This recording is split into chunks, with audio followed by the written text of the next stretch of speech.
through your skin.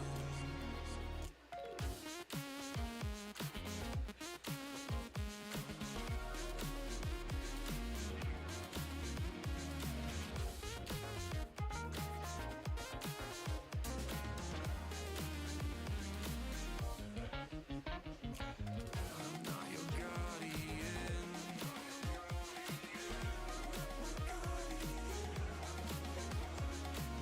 I can't see through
Welcome to the NSL Star League studio, and you're joining us this Monday for Valorant. Yes, Valorant. If you tuned in expecting Rocket League as we normally have on Valorant on Mondays, don't fret, we'll have it on Wednesday. But for now, I'm your host, Jacob Palmer, joined by Artemis Main. We are here very serious in all black because the stakes could not be higher today.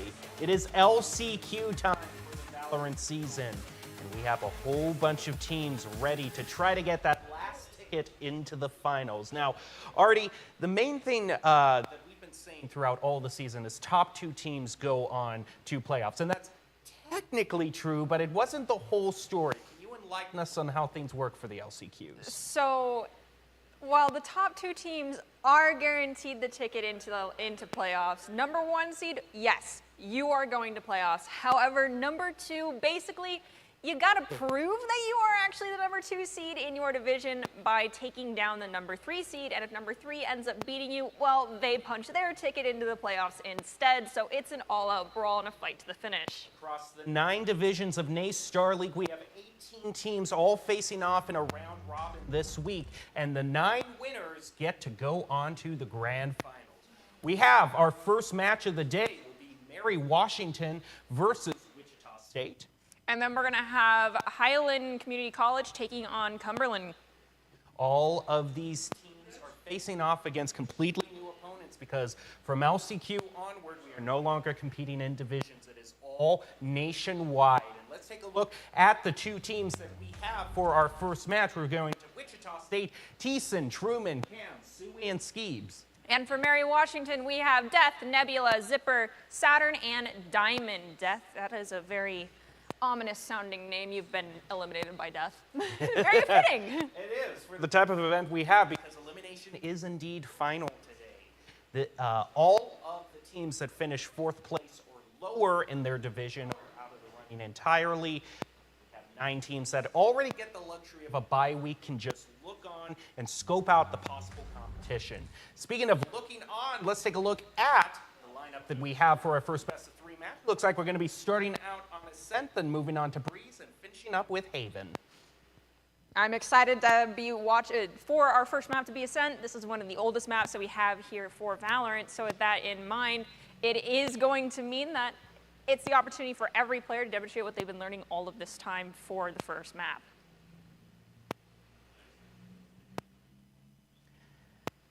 And in terms of who is going to be attacking first, Mary Washington has the first, whereas State University will be attacking on Breeze. They're going to be attacking to the decide. Overall, we have mainly seen throughout most of the time today, not too many changes. Not too many changes in terms of what these teams prefer. Ascent, Breeze, and Haven. We've seen many a times. It's been a pretty standard loadout of maps. No real off picks being brought out. Definitely. However, I do hope that we have the possibility of going all 3 maps and going to Haven. The 3-point maps tend to be some teams' ace in the hole when it comes to victory. So if their intent is to go 1-1 and then move on to Haven, theoretically that could be what ends up being a deal breaker for our more favored team of Wichita State. And we now get to take a look at the load-ups and the agents that each team is going to choose.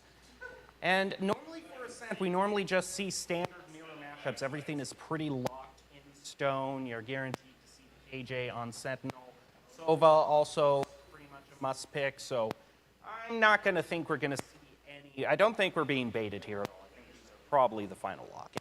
Yeah, the Sova, as you mentioned, almost 100% always going to be on Ascent. KJ as well. Sometimes we'll see a Viper, but with the current state of the game, do see a lot more double smokes happening. So we're going to have Omen and Jet locking in most likely for both teams, and we'll have the identical mirror matchup again. There is some variation we'll see sometimes, but it looks like these teams have decided to commit to what they know works best. Excited to see how this all works out with only... We're waiting on one team to fully finish up, and we're waiting on Zipper to finally lock in that Jet. So we're taking down the last 10 seconds before we're fully locked in. Now, Wichita State, definitely a team that gave us a show last week, took on Fisher, was completely considered the underdog in that match and won 2-0. And all of those rounds were extremely close. The first one went to overtime. So overall, very exciting to see Wichita State again. They finished in second place for their overall season. And now they'll be going to try to get that second ticket. Fisher also making their way to the LCQs. It's going to be fighting off against Mizzou to see who makes it forward. We'll have to see who ends up victorious in game one. This is a best of three, but technically speaking, it's first to two in the series. So whomever wins first map puts themselves at series point. And with how long these matches last, it's always a good thing to come out on top in the first one. We can also take a look, just mentioning the teams that aren't competing today because they have already qualified. The top teams in each division, if you're curious, St. Clair in East 1, East 2 Rochester, East 3 Florida International, East 4 Converse, East 5 Harrisburg, East 6 West Virginia, East 7 Purdue, West Central 1 Boise State, and West Central 2 Maryville. So, some names that we pretty much expected to see already in the playoffs, Boise State, St. Clair, and Maryville. But who is going to be joining them? We are going to be determining that right now. First round is underway, and Mary Washington already making their way toward the site. There are two left, though, from Wichita State and Boathouse, and one of them just takes out Death to start things out, and they're still going to put pressure on. One goes through the smoke and immediately pays for it. Wichita State ending that one in quick order. Walking through smokes is always, especially when they're not your own, a bold statement to be making, but doing it solo into the back of that site, risky situation to walk into. Obviously, mistakes were made. That was the final elimination as well. We're getting ready to hop into round two. Should be Wichita State with a slight advantage. Looks like they're going to be going for... We have one purchase of a Bulldog guaranteed on KJ. Couldn't see the rest of the team's loadout where the rest of, or everyone else is stuck on pistols, but the Marshall coming out. Oh my goodness! Holy cow! That's a triple kill. A quad kill at that, going for the final one, gets a body shot, swaps over to the Sheriff, and there's an ace for your Jet second round like it's nothing. Ooh, that was fast. Now, again, this was the team that took down Fisher. Okay, so Wichita State, certainly a very formidable team to go up against. Take a quick look at this replay. 1, 2, 3. Gets the fourth, switches over to the pistol after taking this initial shot. Oh man, ace on second round. That's got to be a little intimidating. And it's usually at that point where, you might want to think about smoking off an area like that, because I don't think you can give this Jet any free reign, who's already positioned way up close on ace short, is going to meet this Omen right around the corner. That Omen, the spike carrier, gets taken out. There's one left, the Sova trying to hide a sneaky angle, but he's eliminated by Cams, and Wichita State not letting up for a moment in their winning streak. Got to keep in mind, Wichita State is bonusing right now. We saw Jet manage to pick up a gun because there's 2 kills there. Most likely, Omen or Sova also managed to pick up a fully automatic weapon. Got Diamond kind of pinned down. 2 are about to swing onto Truman, but 1 swung first, the Jet second. Truman does eventually get eliminated. Diamond will also find Thiessen. Not out of the realm of possibility that this one is still one for Mary Washington, although that is a tough task indeed. Now that Camps has gotten his triple, one-way smoke is going to be placed right next to the spike. He can just look for the Tootsies walking up to there and then shoot away. This is so tricky for Diamond, who just has no time left to play with, is forced to wait out this smoke. Perhaps it was communicated that Cams was extremely low on health. Cams even had to back off. Spike has been grabbed. Will Diamond have the proper crosshair placement and swing this angle? You saw where that smoke came from. You should know he's to your right. Do you see the Omen? He is right. And this is why I'm glad you're here for these Valorant matches, Artie, because so much throughout this season, There have been times in a lot of matches that I've casted where I've wished you were here so you could give your main broken record advice. That always rings true. Check your angles, please. You knew where the smoke came from. Well, it can be a slog through LCQ, and even more of a slog now that Truman has brought out a full Odin to the party. And he isn't even positioning on B. He's got a long sight line on mid with that thing. He's going to back up, though. Kasui, more than capable. Now the team goes charging. He can just fire right through the smoke. Look at that tracking right now. Situational awareness. Throws out a shock dart. Huge damage placed onto Saturn. And that is another clean win for Wichita State. Okay, we're used to the Sova with the Odin pick, but Truman, where you decided to initially start, was a little unexpected for us, backing off towards tree after using your sonar. Nicely done. A little bit ridiculous. Happy it worked out. I love to see a good Odin play. I was hoping we'd see a good Odin play, but I'm still at a loss that we saw it on this side of the stage. It is so odd to see it being brought out on A instead of B, but sure worked out for Wichita State. Now, Wichita State moving on to round 5. Huge amount of credits, and they're going to put them to good use, giving Sui the op. And if you were here last week, Sui is dangerous with the op. If you do not smoke him off, he is going to just tear right through your team. Seems like Mary Washington anticipated the op play and thought Sui would be in mid. Got 2 rotating forward. They take care of the alarm bot. Well, the alarm bot. We have a trade, Cams for Diamond. One enemy remaining. Ooh, Thiessen with 2, Skeebs with 1. Saturn is alone, encroaching onto B site, but with Spike and getting pressured from everyone's in the front. However, this makes it very hard to swing back and run away. He's gonna smoke out forward and attempt to walk. Dancing around because, I mean, they know all they need to do is bait so Truman can get the sight line and then just let the Odin rip. 5-2-0. Mary Washington in the regular season finished with a record of 4-3 in East 7, whereas Wichita State finished with a 5-1 record in East 2. So definitely the top team that you would expect to win, and they are certainly not deviating from those expectations one big. Next round on deck. Mary Washington seems like they can't decide whether or not they want to force this round. We have one person choosing to buy a full, trying to full buy, doesn't end up getting any shields. Most likely gonna have to buddy up and go with someone who purchased a heavy weapon. Here. It is pretty locked down, although Sui, once a smoke dropped zipper, might be able to get a sideline. You also see their Omen position way up close behind the smoke. A risky smoke to go out, but he just goes through and is able to pick out Nebula, but it is a risky play. It's a 1-to-1 trade. Zipper now smoked off in mid. Few shots through the smoke.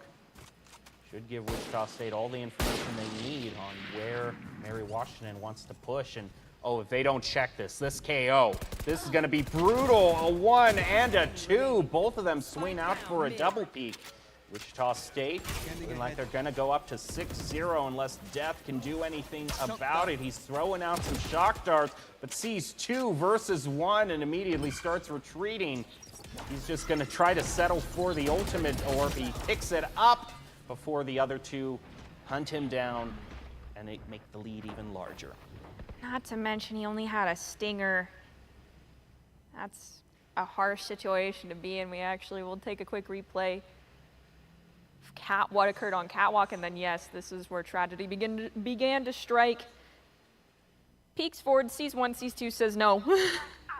I'm at least going to get the ultimate. The best thing, I'm going to get my ultimate orb, and I'm happy with that, because in this situation, there's not much I can do with this Stinger. Okay, it is another full buy now for Mary Washington. We are halfway through the first. Sui picks someone up in mid and immediately dashes off. Oh, but it's just going to have to settle for 1. Well, they took care of the op. However, I do believe the rest of Wichita State still has enough money to rebuy that op next round. Didn't check the angle. Diamond takes down Skeebs. I hope we see that in a replay. That was intriguing. Nebula waiting out the smoke, trying to see if anyone's bold enough to walk through it. No one does. It expels. Now we're going to clear through tree. Pop flash from Nebula. Doesn't pick anybody up, but there is someone inside tree. They know they're there, so we have cloud smoke used. Another pop flash coming out from Thiessen. Thiessen goes down to Nebula. Player standing. It's just Nebula left alive. Oh, sorry, it's just Truman alive. First time we've seen this for Wichita being down so many players. It's the Odin versus the firing squad of 4 people.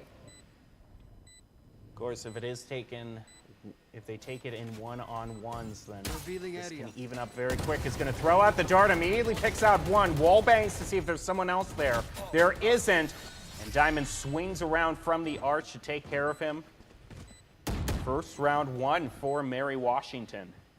This is the part of Valorant that can always be deceiving, because there's still a chance we end the first half tied if things continue to go Mary Washington's way. And so sometimes you can come out with a 6-round winning streak, and then you end the first half and it's like, we're tied? I thought we were rolling. As I mentioned, despite Sui's unfortunate demise, still plenty of credits on that team to rebuy the operator, and everyone still has full shields. The only person that doesn't now in the lobby is Diamond. 2 times in a row, just choosing to go with half shields. They swing through. They're dropping down lockdown. Hopefully they remember the back right of sight is still a place that someone can hide. But it's more of a bait lockdown. They're rotating over toward A. They got to take out this Omen. KO now rotating up toward Heaven. Cams gets shot through the smoke. He's eliminated. Mary Washington up 5-4. We're just going to run it back, the play on A, because it worked out so well for him last time. You know, they're so bunched up in Heaven. Oh, Zipper! And the wall bang through. This is such good play. They heard the Blade Storm instantaneously hit null command, so Blade Storm went away. That's the haha no ult button for you. Now Jet is dangerously low, gets Blade Storm back, is able to rotate out, but is choosing, I believe, to just stay alive. I think that is the play. Truman's gonna go down in a firefight, but there is not enough time. Zipper's just looking to play their life and get out alive. Wants to keep hold of that op and is gonna go back to mid, maybe for one exit frag should someone go through that. Doesn't look like Mary Washington's gonna take the bait, however. They'll be happy with their win and move on. And I thought this was just so risky, them all moving through the same route. Just all lined up, and Zipper, it isn't quite a collateral, but it's darn close to one. All right, now we are on to round 9, and I mean, it shows how many credits they have. They're able to just purchase everything again, but that trend can't continue in perpetuity. I think after this one, they're broke. They need to win this, or the reverse is Sui, as I'm talking about the fact that if they don't become victorious this round, their team's going to go broke, finds one. But Nebula returns the favor, taking out the enemy KO. We're now 4-4 on both sides. Omens both have ultimates, and it looks like Mary Washington, Omen will pop ult. Blade Storm, as well as Hunter's Fury, still online. But Truman's going to quickly take out Zipper. No Blade Storm this round. Cams goes down. Truman finds death, so no Hunter's Fury either. It is just Omen left standing.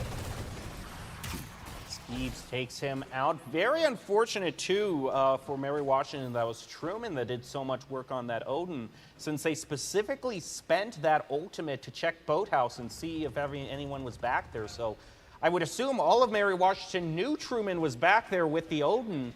And despite having that info, he still tore through him.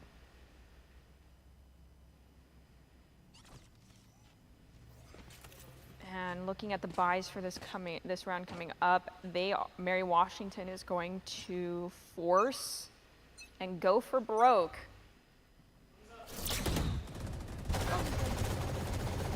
They have to. No way. Oh my No goodness, way. that No is way. not a long-range gun, but he's still going for the wall bang anyway. Almost an entire clip into the archway. Though the main thing is that Sui has positioned up in A Heaven this time. So mid is open for Mary Washington to play with. Someone has got to make sure that they smoke off that heaven because he is holding that sideline just dead aimed. Nebula setting up his flash, gonna push it through the smoke, but another, oh, that's rough. They get blinded instead. Sui gets a pick on toward Death.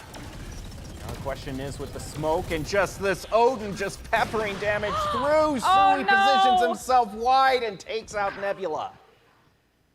Still a chance for Mary Washington though, it's 2v2. Diamond got an elimination. Saturn found one. Diamond's rotating towards 3. Again, we have 2 people on high ground in heaven. You mentioned it earlier. It seems like it's risky not going from different positions. But as one drops, the distraction is good, and Skeebs finds Diamond and Saturn. It's risky unless you're Skeebs. You can just pull it off. 8-2. Best that Mary Washington can hope for now is going to be finishing this 8-4. They can still get a lot of Vandals, but one of them is going to have to settle. Zipper, though, he's the one to settle because he can just use knives this turn to equalize all of that. I'm surprised that they still managed to just get all Vandals and only had to settle for a small shield. I'm not that good at budgeting. Get out of my way. Yep, there's the Blade Storm. We anticipated it because Zipper only bought a... okay, Sui whiffs. Zipper now moving. Oh! Picks out Zipper in midair with the knives.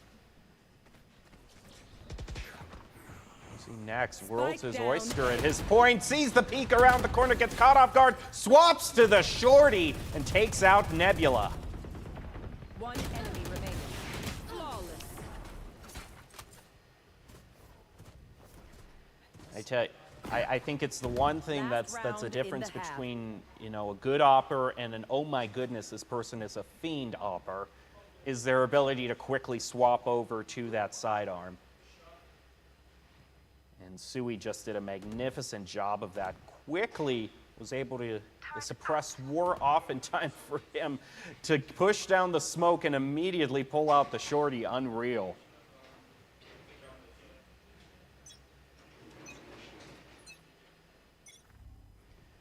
Oh no. Mary Washington is struggling with their financials, just choosing to still buy as much as they can, forcing B site. KJ was the only one to dwindle towards A, possibly attempt to pull any form of attention. But they are committing over towards B site, and they're starting to get pinched. The rotations are coming out from our defenders. Truman and Treason both find one. Zipper and Nebula have been eliminated. There's the pop flash. No one checks by logs, surprisingly. So Death found an elimination, but Death does get eliminated thereafter.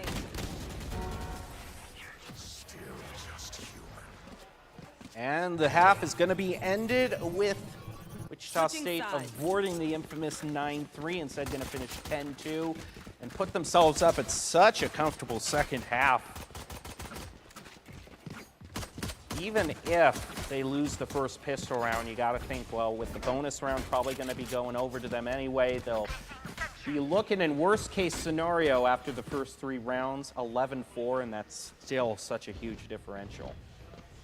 All ghosts for the purchases. I like it. I'm a ghost enjoyer.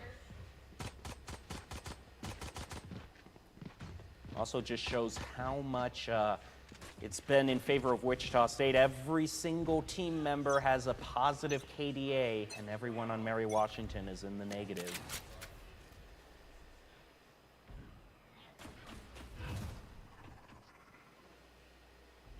Oh, I like the slang from Mary Washington. They're moving slowly. Oh, I thought they were going to go all the way around, but instead they're going to retreat through gardens to try to meet up with Wichita State, who moves in toward A.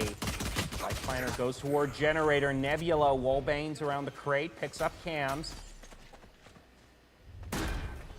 Light planted. I like the lineup on the shock darts from Wichita State. Sui making work in heaven, just moves on up there and immediately gets a triple. But they're fighting back. Mary Washington, 2v2. Oh!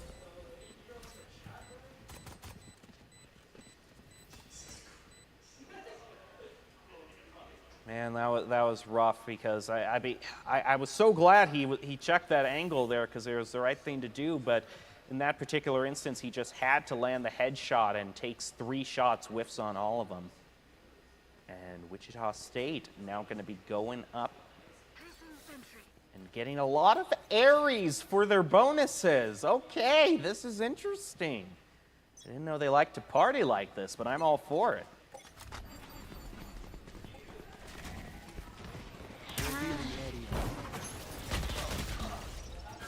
Yikes. Death finds Truman, Zipper, Nebula all go down to Thiessen. All of them with a Bucky. This is going to be a little bit rough.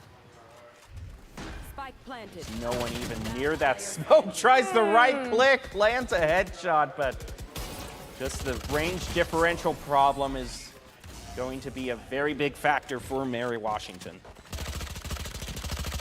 Match point. It's interesting.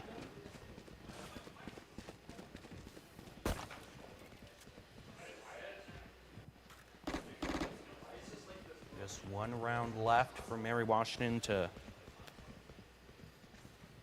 hopefully be able to bring this back. Well, I see we have a Judge purchase, a Stinger, a Spectre, and then 2 Sheriffs. So best of luck. Hams, that is an interesting crosshair that you have. I'm gonna ignore that and just move right on. Death immediately gets taken out in his attempt at the flank. So big. I told you that it was a sight to behold. I mean, mine's a smiley face because I don't play Valorant to be good at the game. Last player standing. Oh, Yikes! just waiting right around that corner.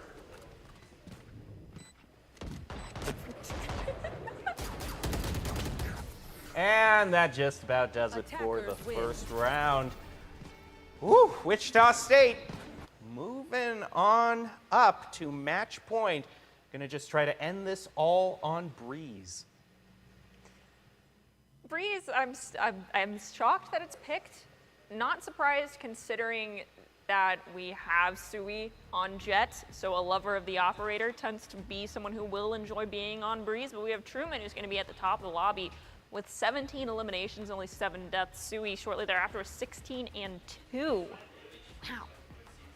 It was pretty lopsided the entire match. Man, I'm just trying to look for anything. You know, I'm trying to look for any cracks in Wichita State, but I'm just not seeing them. And I think that's partly just because of their match last week. I mean, they went up against Fisher, so they're already kind of in the mindset of going up against top teams, like very talented teams. Yeah, if you come off a victory like that, then you definitely are feeling good, but you got to make sure that that also doesn't come back to bite you. You can't get too overzealous, too silly. You still need to play seriously and respect teams, because obviously that wasn't a perfect victory. They did lose rounds. They lost a couple rounds in a row. We don't know what went wrong. They fixed it, but it just goes to show you have to fully respect your opponent in every situation. Definitely, complacency can really bite you if you're not careful. But moving on over to Breeze, you know, it does have a little bit of a different feel since all the changes have gone through. It's not quite the op free-for-all that it used to be. The attacking team does have a little bit more room to work with in mid, so it opens up some options for pushing on toward A. Yes, and then there's still just this random tube now that you can walk down and then not do anything inside of. I don't understand why that's there now that it's, quote, under construction. I find that very funny. It's opening to the attacking team and only the attacking team. All right, Breeze up on deck next, and Wichita State is going to be attacking first. In fact, all the way through, they're going to be attacking should this go to Haven. A lot of the teams for this season have been preferring the three site stages. Haven and Lotus have been extremely popular picks for this game. Scent and Breeze have been kind of there in middling picks. Same can't be said for Sunset. We have not seen Sunset once. It's just an insta-ban. Don't blame anybody for insta-banning Sunset. If you don't want to take the time, and I'm not saying this to throw shade at anybody, you are students. full-time students on top of playing in competitive esports. You don't got time to learn something new on top of already having to learn everything you have for academics, so then why not just outright ban the map? I mean, there are still plenty of other choices that you can have for your kind of off-pick stages. You could bring in, you know, Bind, Split, and Breeze have kind of all been in the running for kind of those off-pick stages. But nearly every time it's been Lotus and Haven. But this time Lotus was banned. Haven will come into play should this go to Game 3. And here we go, ready to see who is going to win this. Will Wichita State be able to end this with a clean sweep? Or will Mary Washington show they're more comfortable on Breeze? We're already jumping into this match to a piece. Actually, we're taking a look back at some highlights that we had in a previous match from Mary Washington and RIT. Let's see Zipper, who has not swapped off of this Jet for obvious reasons. Zipper's very comfortable on Jet, getting a multi-kill. Ah, yes, I remember this now. The op that Zipper, the ace that Zipper got on this op. Oh, the collat. And then just had one more. When we were interviewing Mary Washington, they said they were all cheering for him to get this ace. Reloads and then one shot to pick it up. Just beautiful. And then Diamond had some good plays as well. I always appreciate when someone picks the Cypher. It's kind of an odd choice given that this was on Breeze and he's not normally a pick for this stage, but I was glad to see him nonetheless.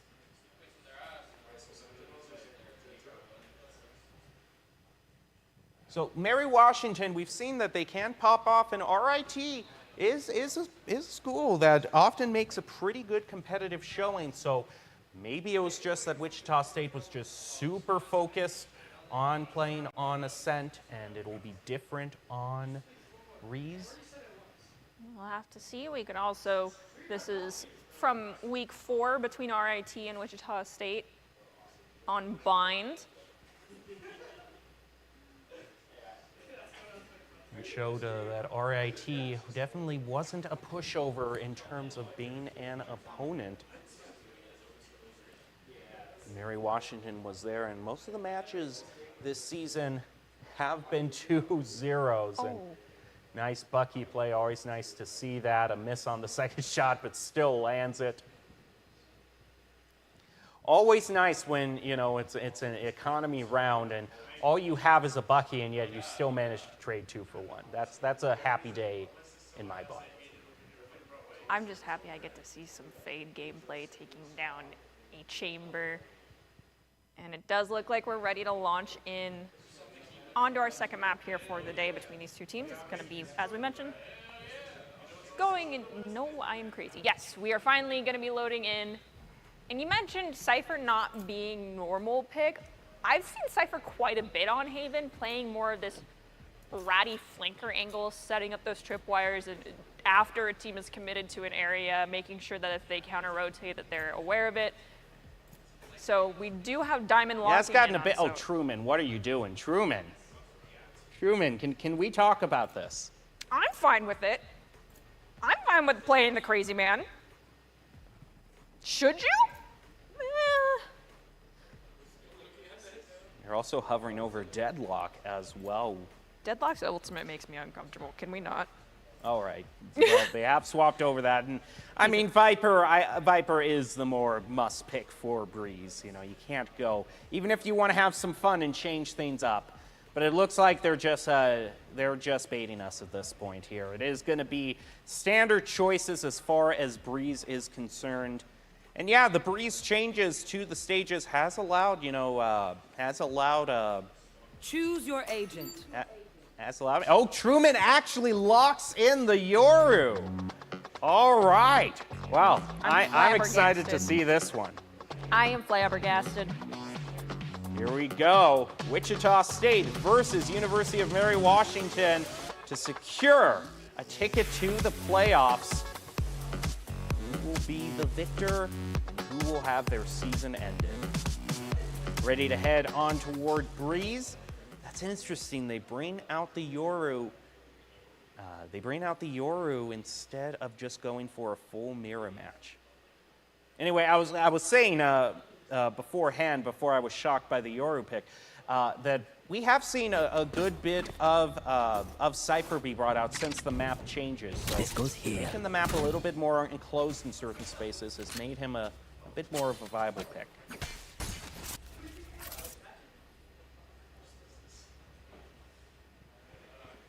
Can't see the purchases for either team. The best we can go on is the 3 we have on screen, and it looks like preference toward Ghosts is still going to be present, although Skeeb's taking... Oh, Wichita State is acting silly now. I think that distracting crosshair might have been your own undoing. We see Cams also go down shortly thereafter. Cypher Cage proc. Truman doesn't, I think, might have gotten 1 hit marker, and then Diamond just found Truman shortly thereafter. Sui, though, who swapped over to the Sova, picks up 2. Spike is confirmed planted. There's 2 left standing for Mary Washington, and then Wichita has 3 members left alive. Let's see, will that man advantage come to fruition to work out better here? Revealing area. Ooh, Recon Bolt immediately destroyed. And Wichita State manages to win that one. I think that's actually, yeah, that's Mary Washington that won that one. Right? No. No, Wichita State's attacking first here on Breeze. Yeah, I'm cuckoo. Zipper immediately just make it. I mean, it is, they have swapped roles too. So you know, seeing Sui on Jet, that's not going to happen to this round. They're changing things up. Tragic. Zooey, I wanted to see the ace with the no, you weren't, Ron. Excuse me. Yeah, Shockers are defending first. Which is surprising because that would mean my notes would be wrong all of a sudden. But I guess the show must go on.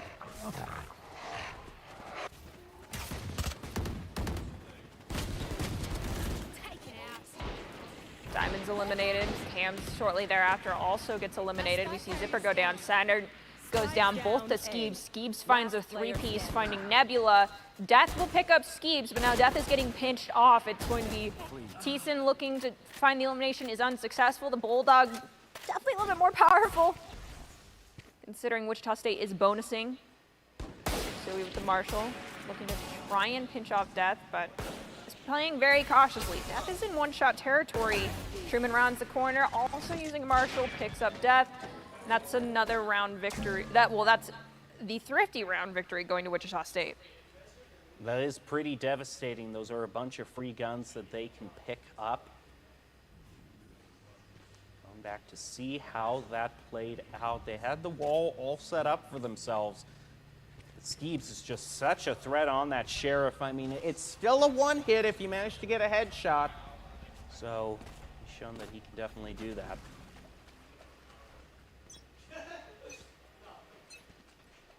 So now the standard pace of play has been changed completely. Wichita State, despite losing the first round, is looking to bonus in the third. Taken out. Sui with the Marshal finds Zipper, but Nebula with the Sheriff will return the favor in kind.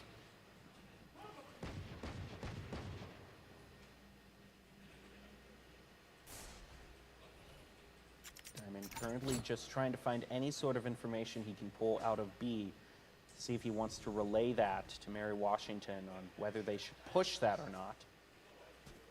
And they're just slow playing this, waiting for a careless peek out by Wichita State. They have all this time to work with. It looks like they're coalescing around B, but there is a lot of tripwires set up. They're gonna have to be careful they don't charge in too quickly. Poison orb emitted.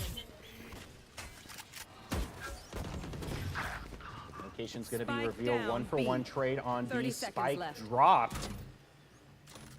Still available for Camera Mary taken Washington, out. although Engage this trigger. Cypher's taking an awful long flank here. I don't know if he's gonna be back to be able to back up his team in time.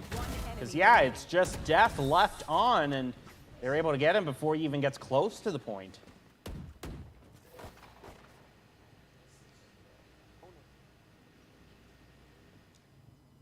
Take it. So definitely, oh, We can see the quick replay from Sui getting first elimination, getting eliminated thereafter. And as you were talking about it, the Cypher was just rotating too slow through main, gets caught out as being the last man standing.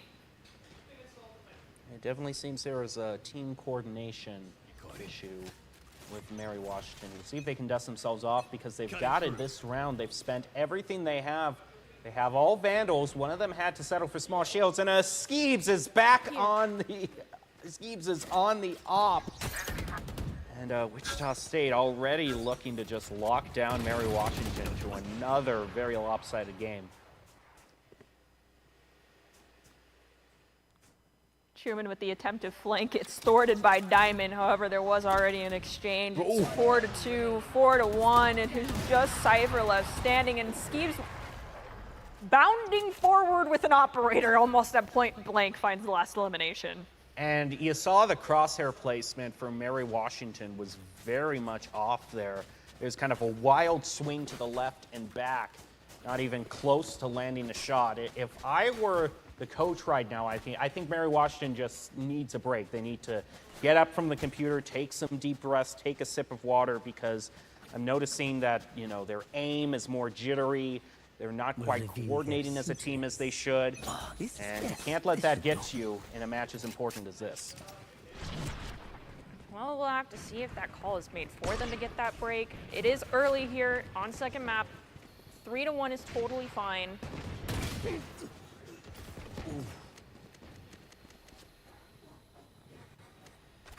One-for-one trade to start things out. Both teams even at 4. Cabbage is going to be thrown out by Mary Washington. See if they can get some more information on how clear B is. There's only 2 posted up there right now. Wall goes up at the right spot, but Sui is still there with firing through the wall.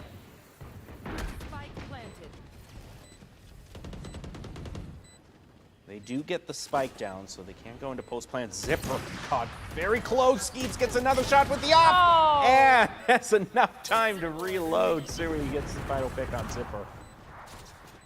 Oh, What? wow. That was a little bit of an odd end to that round, charging through the smoke, but Wichita State still gets another.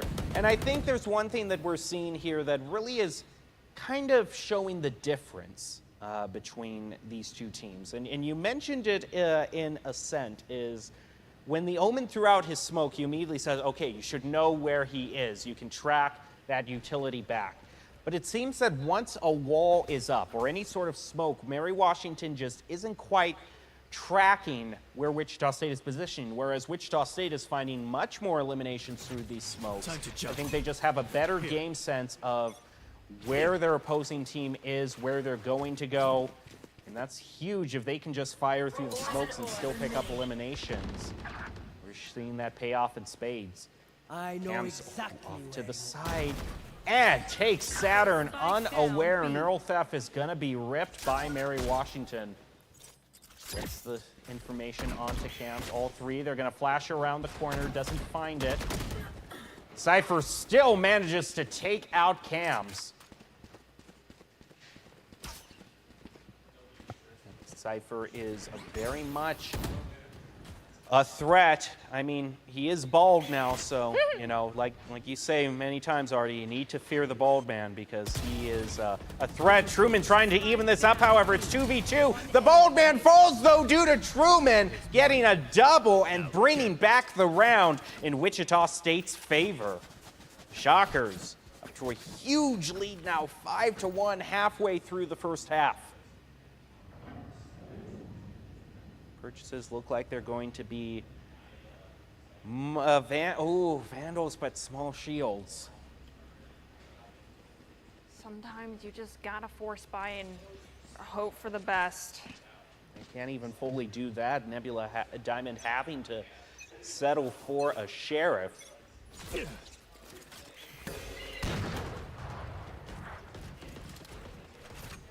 Here. Time to jump.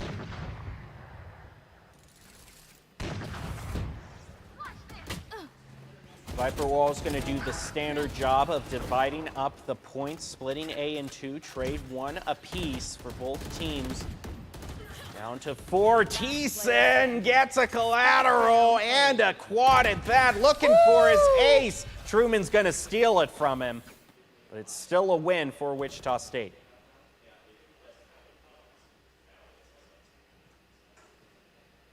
Into the next round, the question is, what does Mary Washington go? They had to force by the Vandals last time.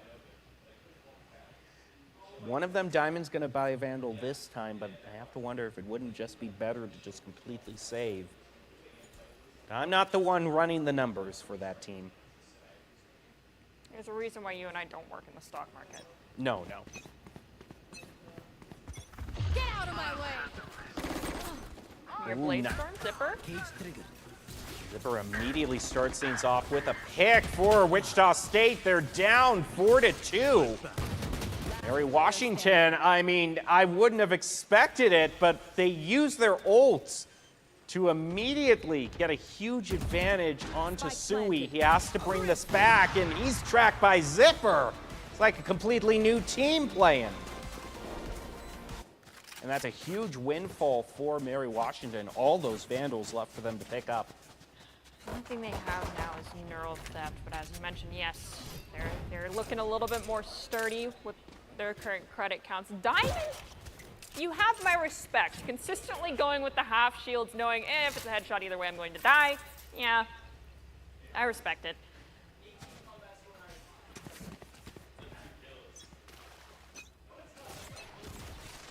Got it. Off to round 9.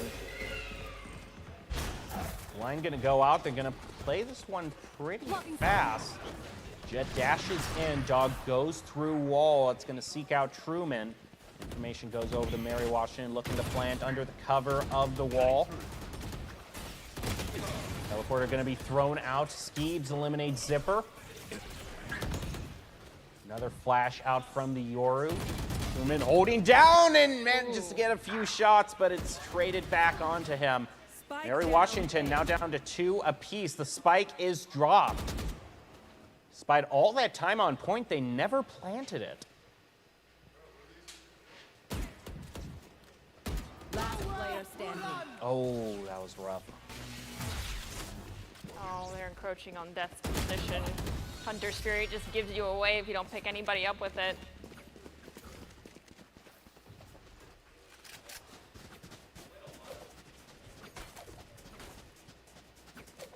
Now the Shockers only have 3 rounds left before they'll get pushed on to attack. This goes here. That goes there. Yes, this should do. It's always kind of an interesting game to see where the Cypher decides to place everything. Good Cyphers will always surprise you with the weird angles and locations they can place that tripwire. And Diamond immediately gets a pick onto Truman. Mary Washington up 1 for this round. Eastside main was locked down by Viper's Pit. They've just decided to abandon it, and now Viper's Pit, Mary Washington being used on A site.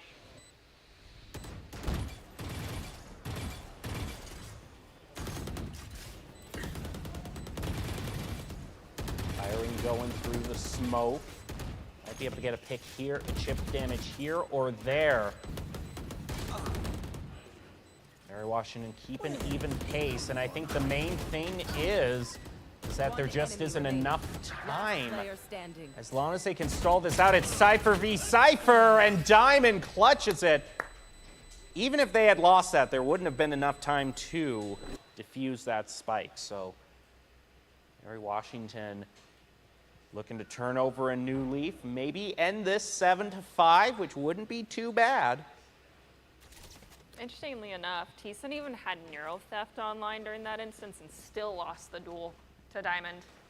Yeah, I don't know if that was a time to be using it. If there was more time on the spike, I would think that would have been, yeah, that neural theft is going to be huge in helping you see where the final 2 people are, but the spike was already counting down, and at that point, it's kind of lost. But At the same time, it charges up quickly and it's difficult to use, so if you find a position where you can use it, you might as well.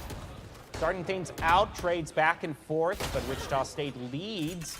I should correct myself. They're now down to 3 apiece. Spike goes down fast again from Mary Washington. And I like this new play from them. They let that timer be their best friend. Push Wichita State into an awkward situation. Toxin screen down. He's going to back through. Smoke dropped. Oh. Enemy remaining. Last player standing. Diamond still clutches it, but there's kind of that jitteriness that I'm seeing again from Mary Washington. They're managing to win some rounds, but there are definitely some things where it seems like they're dancing around the head of the other player. We can see it again here. Because has the lineup here. The smoke drops off, crosshair placement is near good, but yeah, Thiessen just walks a little bit and that just completely throws off. So I think Wichita State, if they realize that if they keep moving just a little, that they can very easily throw off where Mary Washington is lined up. Wichita State is going to be forced onto their first economy round of the match. Mary Washington looking to end this 7-5. Cypher Dart's going to miss. Nebula first picks up Skeeves, moving around the pyramids. He's going to plant very soon. Cabbages expunged for Mary Washington.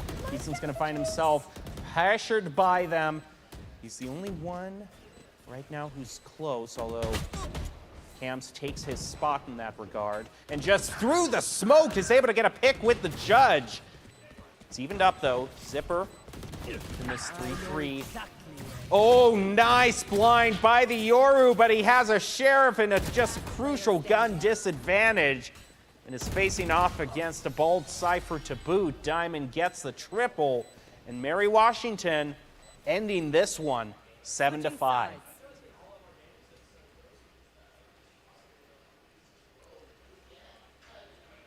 Well, great recovery, I gotta say, from Mary Washington. I was not thinking that it was going to be this close at the half, but they managed to find some sort of strategy that just threw off the Shockers. Now we'll see if they were looking to favor defense a little bit more, because they definitely have a possibility of winning this. Seems like Mary Washington swapped their strategy from playing slow, playing for intel, to just play for space, maybe get an intro pick, but claim the objective, because the retake game right now from Wichita is shoddy, and they're taking advantage of it. And Wichita State definitely seems to thrive in slow play scenarios where they've got their opper set up, they've got their sentinels ready to just, let the crosshair placement immediately get them a headshot, but by throwing them off, and just going fast, Mary Washington able to be a challenge to Wichita State.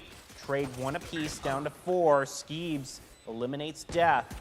Mary Washington now left with 3 to Wichita State's 3. Saturn looking for a flank through the doors on mid. Sees the tufts of Sova's hair, but still whiffs it. Player standing.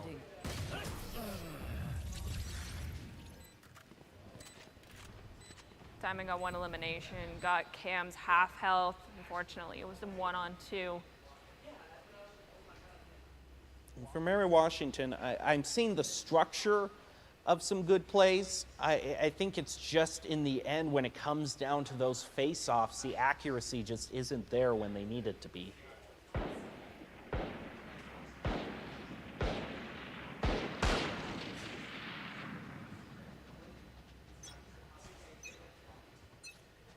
Wichita State up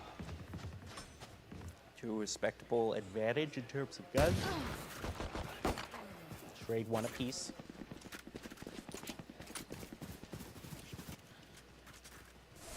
Truman looking for the flank here through mid. Immediately gets blind and has to get on out of there.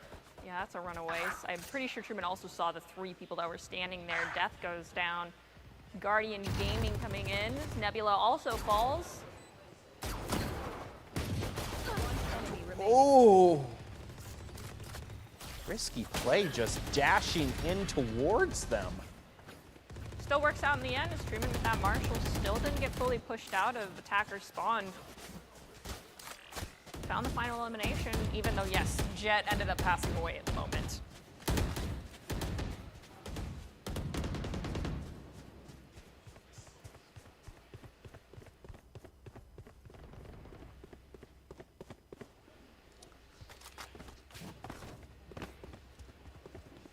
All right, full guns bot for Mary Washington. Huge chance for them to bring this back, start to get a bit of momentum on their side. If they don't win Wichita State's bonus, then it might be easy to just count them out because that's such a differential.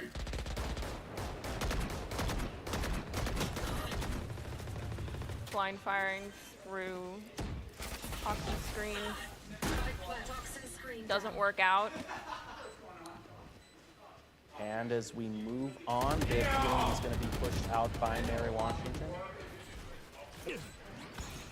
Death gets a pick onto Skeeves. Mary Washington even back up to 4 apiece.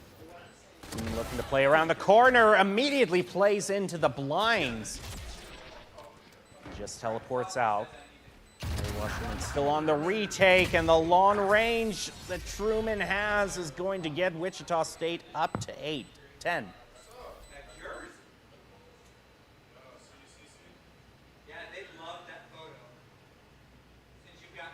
Alrighty, Wichita State now just 3 away from claiming this. They'll have full rifles to be able to purchase.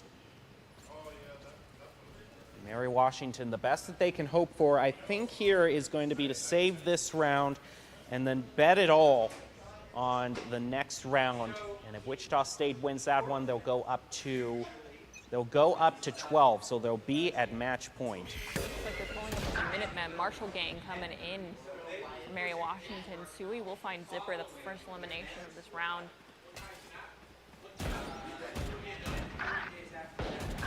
Nebula eliminated, Death eliminated both Truman. Thiessen finds Diamond. Thiessen goes down to Saturn. Time to jump. Oh, they immediately fall for the decoy. And Yoru just moves around the tower, immediately takes them out. That's rough.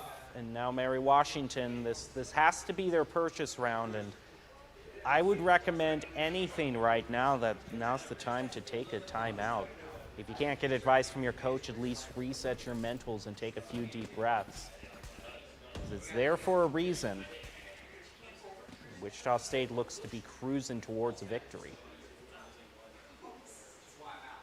At the end of the day, it's the team and coach's call. If they don't think it's what they need, well, Time to jump.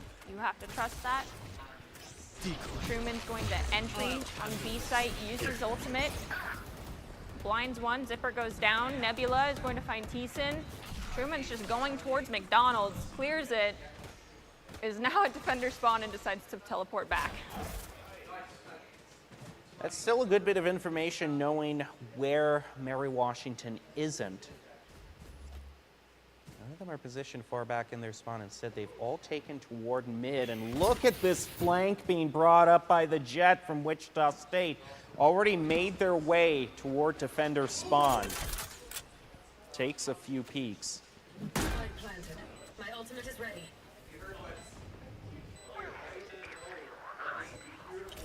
Meltep's going to be brought out to give just a bit more information. Nebula and Diamond get a pick apiece. Player standing. Only one left for the Shockers. Can Mary Washington bring this back? Oh!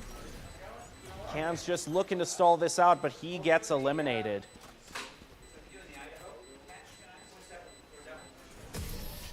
And a very crucial round victory for Mary Washington. I said that this was the one they had to win, and they did. They've got a long gauntlet to face down. All right, we've got one full buy for Mary Washington, two full buys, one half buy. Most likely gonna just have to play the buddy system unless they are going to full force this round.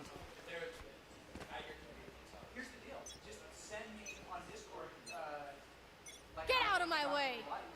Immediately knives used by Wichita State in response. Viper's Pit going to be set up to be, just going to say no to that route. Unless you want to be going through and right into a Cypher tripwire, which might just be the case. They send the Yoru decoy through it instead. Not going to fall for that. Keeping an eye on mid-heaven.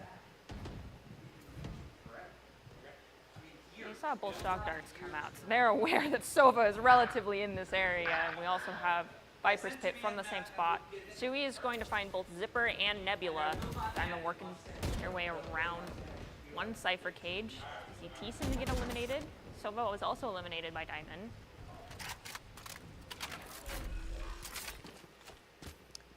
Gonna head go down. I'll return. A little bit of a teleport just in case things get hairy for Truman.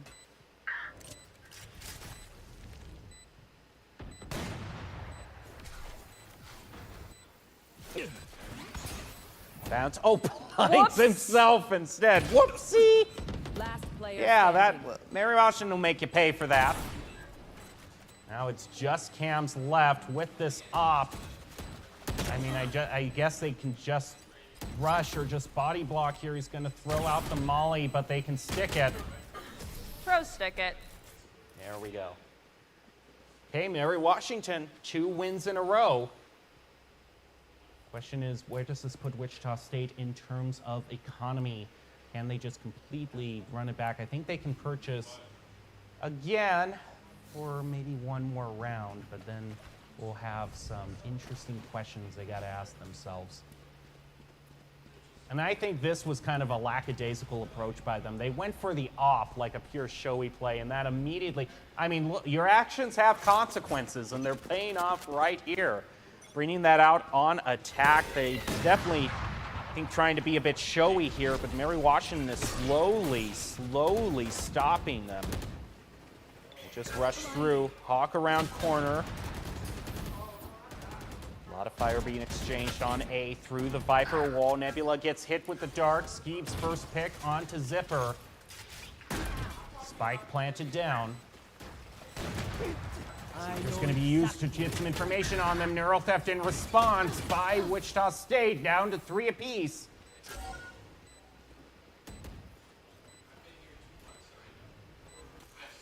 Util thrown out onto the spike, just in case they try to stick again. Bait on the defuse. Immediately, Hunter's Fury used, and Diamond takes him out. Last player To a standing. piece. There just isn't time, though. They can just stall. Yeah, rough situation all around. Match point. You've got the Viper, who can just throw out her snake bites, and then you got the Sova with his shock darts. They could just stay off point and let everything run down.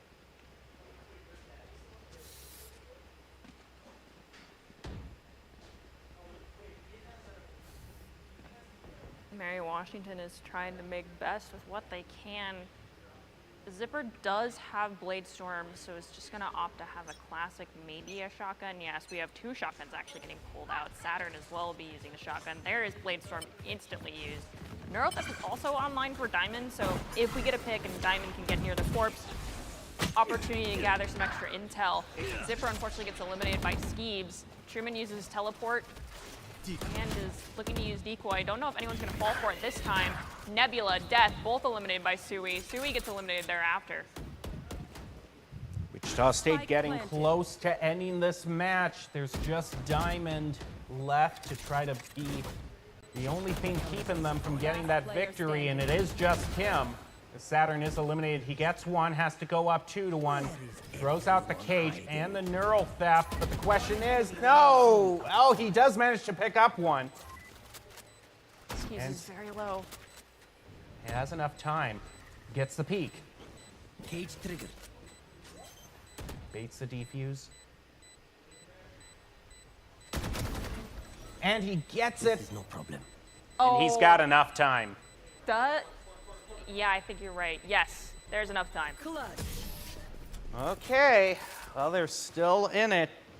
just by the skin of their teeth, but Mary Washington still staying in this match, and that was a very crucial win as well, because now they can purchase a few more rifles, although they were so starved to credits last turn, it's not going to be a full purchase. And if they keep winning by only having one person left on the field, then full purchases just aren't going to be in their future. We have 2 full buys. Diamond finally is going to commit to buying the full shields as well.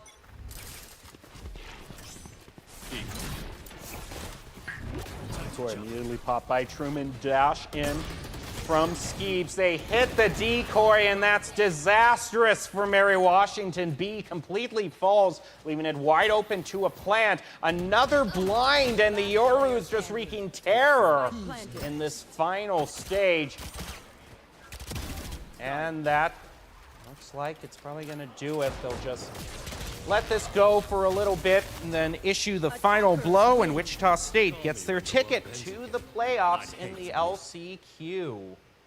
Overall, they were able to get the victory in the end, so the ranked second team does manage to go on to the playoffs. It wasn't a steal by the ranked third team. It was not in this instance, but of course we still have another match later, which the story could be slightly different. But for now, Wichita State, you've secured your opportunity to go to playoffs through the LCQ. We can actually see Diamond, top of the lobby, 23-14. Nicely done. Definitely popped off on the Cypher for this round. Yeah, Diamond played their heart out. And Yeah. tried as much as they could to push it toward a game 3, but it just wasn't to be for this match.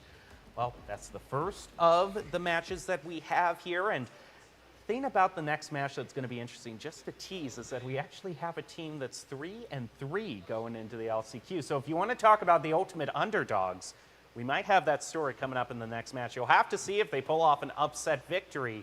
But for right now, we're going to take a short break. We always have post-game content, though, so stick around, and we will be back after this, but we will leave you with top 5 plays of the game, brought to you by Mavix Gaming Shares. Mavix, feel the difference. Here are your top 5 plays. We'll be back soon.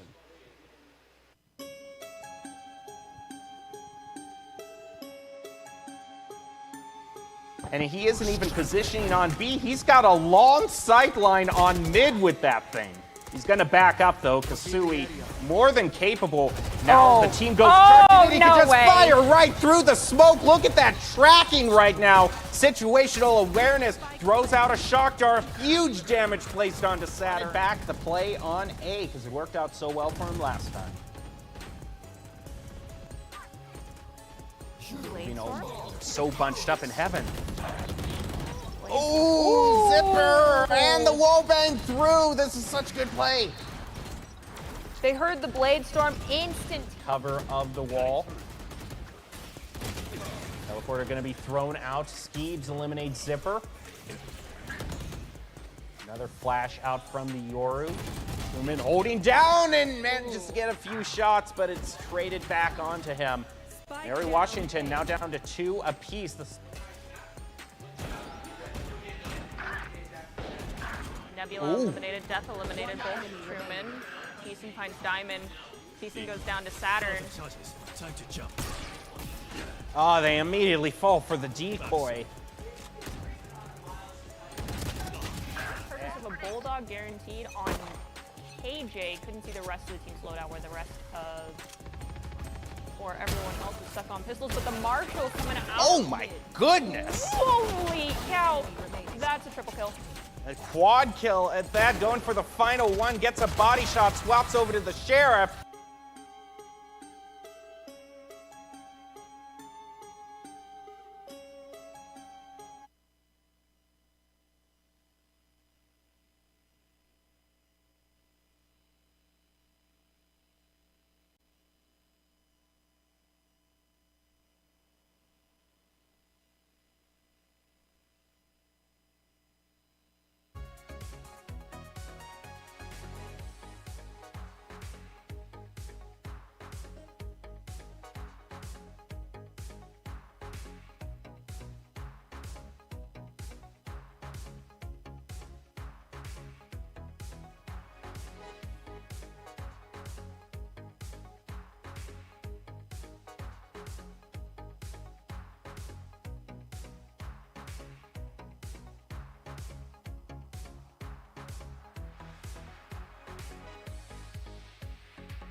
trying.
Welcome back to the Naystar Elite Studio. I tease that we have post-game content that you always want to stick around for, and indeed we do. It's an interview with Sui from Wichita State. Thank you so much for joining us to talk about your win. Yeah, hey, what's up, guys? Hey, so we saw you last week going up against Fisher, and you had a great win there as well. Very much of a sweep this week, too. And I wanted to ask, the one thing that we kind of saw in common from that last is we're seeing a lot of play on Ascent from your team. So I was just wondering, since we saw a little bit of back and forth between A and B, personally, what does your team prefer on Ascent? Do you like playing on A a little more or B a little more? It just kind of depends what strat we're running, but most of the time we'll have a favorite side, and then we'll figure it out from there, depending on what the other team's doing. So you're likely going into your next game is going to have to face off against Rochester, who's currently undefeated. What is your guys' plan of attack going up against them? I think we'll just keep playing our game. When we played them last time, we didn't have much practice, so I think we're a lot more established team and have a lot more structure and protocols. So I think we'll be just fine against them. All right, and just kind of, we want to get you out on this final thought. We want to get you out on this final thought. What will be the main course of play, because things are going to, there's going to be a little bit of a break here now between here and the playoff season. So, obviously some time over Halloween. Do you just have anything you're thinking of spending that time before, the rubber hits the road? We'll probably just keep practicing. We have CVAL going on as well. We'll keep playing that and just keep doing our thing. We'll probably have some fun here and there. And yeah, that's All about it. right. Well, thank you for joining us. Congratulations on your win. We'll see you in the grand finals later on.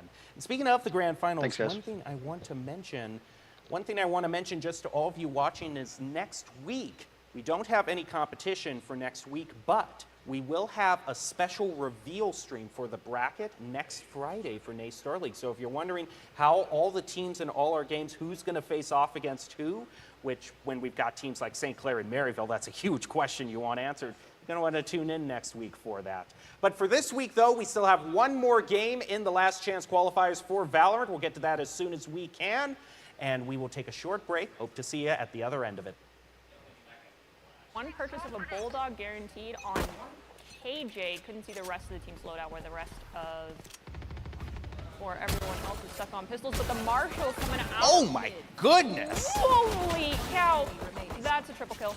A quad kill at that, going for the final one, gets a body shot, swaps over to the Sheriff. Got two rotating forward. They take care of the alarm bot. Well, the alarm bot. We have a trade cams for Diamond. One enemy remaining. Ooh, Thiessen with two, Skeebs with one. Saturn is alone in Wanted back the play on A because it worked out so well for him last time.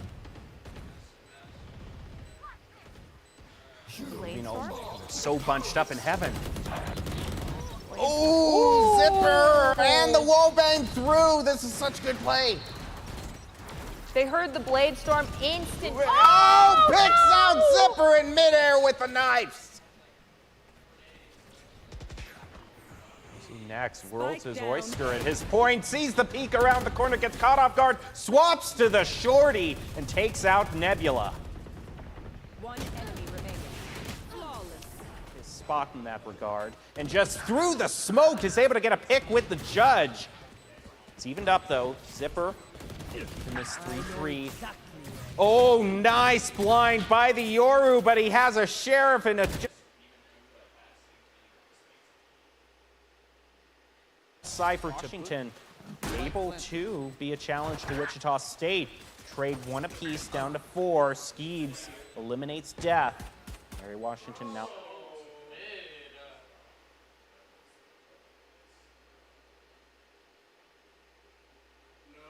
That's it. Player standing. Death gets a pick onto Skeebs. Mary Washington.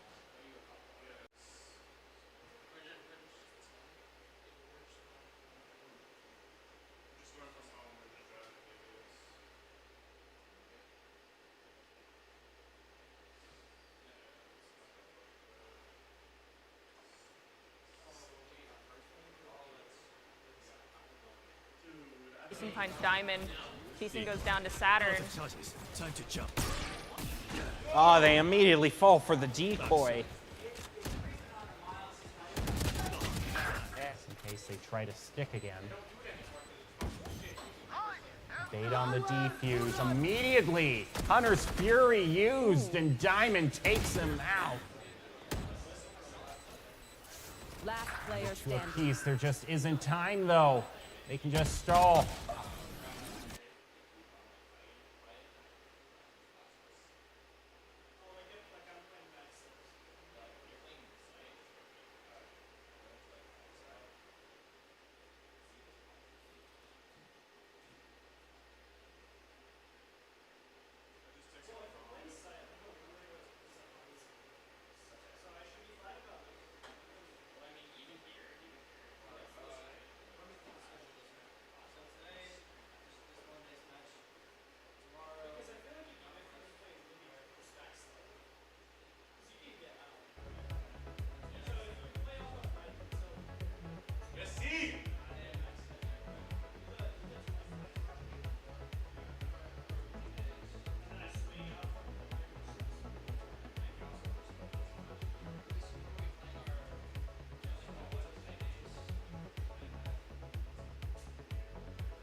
Welcome back to the NACE Star League studio. You're joining us for the last chance qualifiers all this week. Today we're looking at Valorant.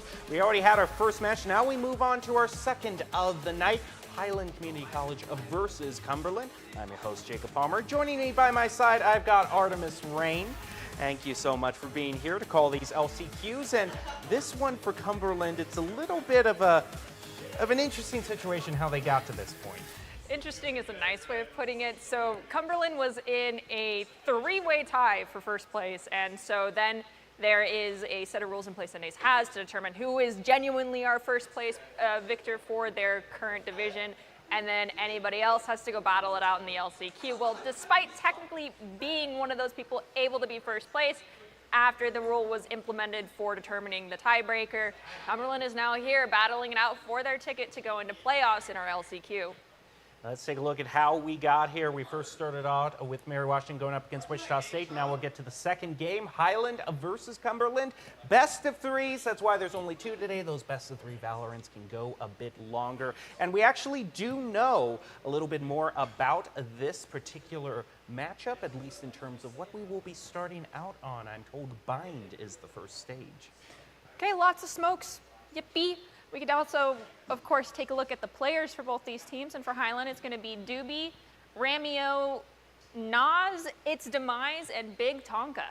Took me back to my kindergarten days there. And there we go. Foxy, Bill Goat, Cascola, Cluey, and more. We've seen Cumberland beforehand, but we haven't seen Highland Community College. And Highland Community College is another interesting case because they're entering into these LCQs 3-3, kind of one of the lowest win-loss ratios that we see. But there's always a chance for upsets, and here is where that upset might take place. Bind, Breeze, which you already saw, and Ascent. So Bind is the only new stage here. I've been talking so much about how we have seen three site stages all this season. Not the case for today, though. Nope, and also quick correction on my part, that is Drooby. Apologies for the mispronunciation, but Bind is a map that if you enjoy playing a lot of smokes, you tend to have a field day on. Smokes can, obviously, if you place them in the right spots, make it very difficult for anyone to aggress into point A or point B. And so typically we see at least a Brimstone being played. However, with the current state of the game, I anticipate at least 2 smokes per each team, and most likely we're going to see a mirror matchup with maybe one agent different.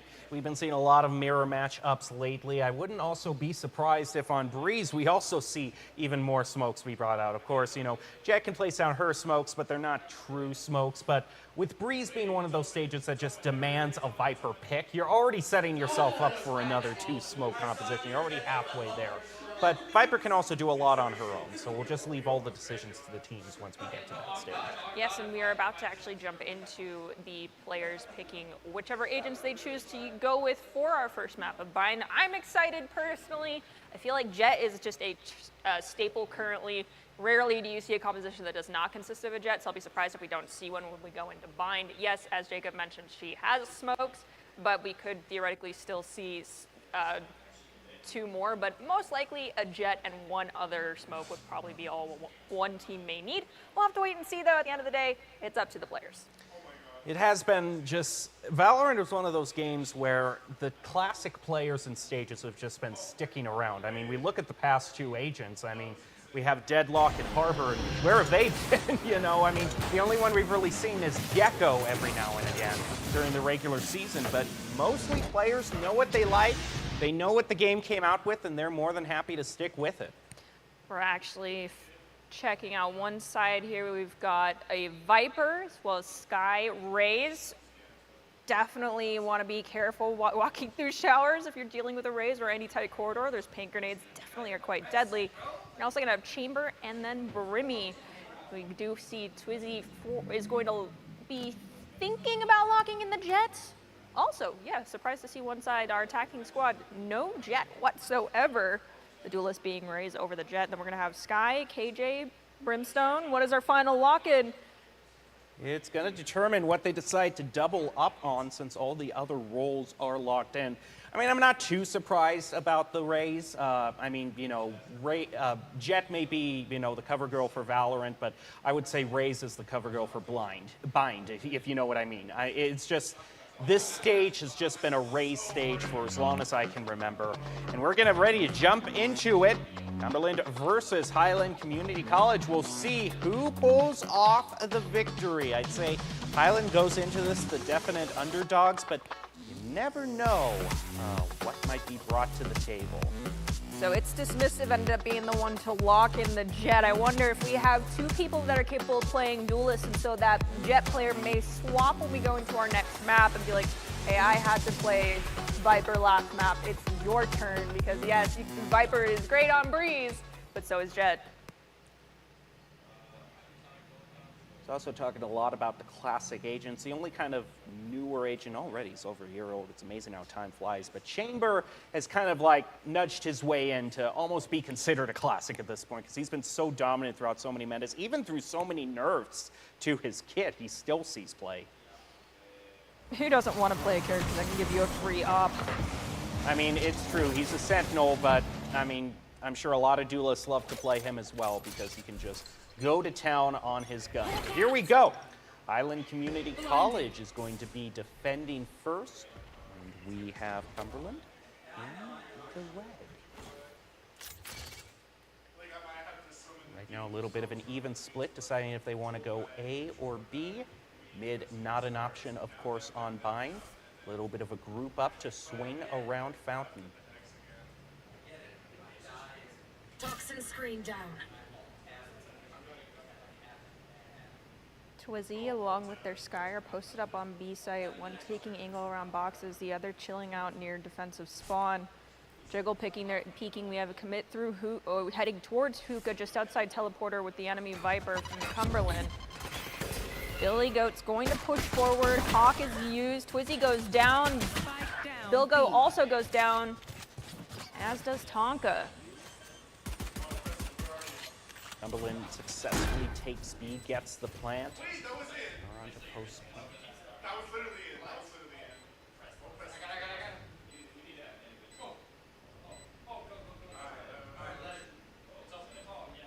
Few cautious peeks around through hall. Smoke gets placed down. They move in to try to get the retake. Just be lulling them into a sense of security. Yeah, that raise, she was hanging out. They didn't check it, and she made him pay. Slim does get Morg, as well as Cluey. But in a 2v1 matchup, Slim goes down, and Cumberland will be victorious.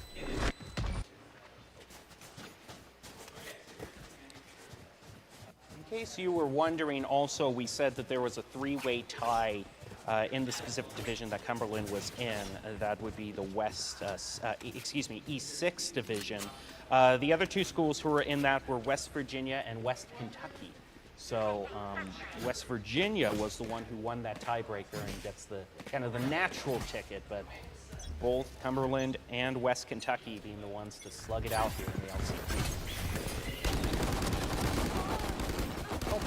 Good.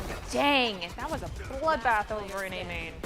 Spike down A. They all fall. It's just quick and to the point. No fooling around about that. They knew they had the weapon advantage, and they just pushed it to the fullest capacity. So now we go into the bonus for Cumberland.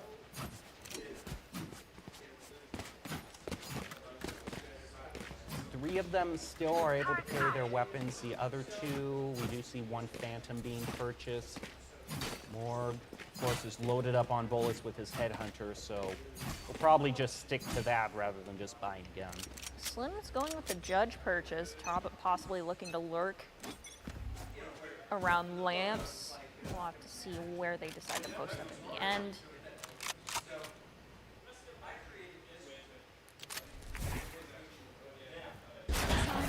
Dog thrown out from Fountain. Checks the teleporter, immediately is going to draw out a snake bite. Oh, gets the sight onto Aonoki. Considering the fact that he had a Phantom and against a handgun, trading 1-for-1 is not too bad. In fact, if Phoenix, if Cumberland manages to just, really just move out throughout, is able to trade 1-for-1 throughout the majority of this round, considering Highland Community College, if I were them, if I was Phoenix bonusing with that, if I was Cumberland Player bonusing standing. with that, I would be pretty happy. And I would be even more happy if I won the third round entirely.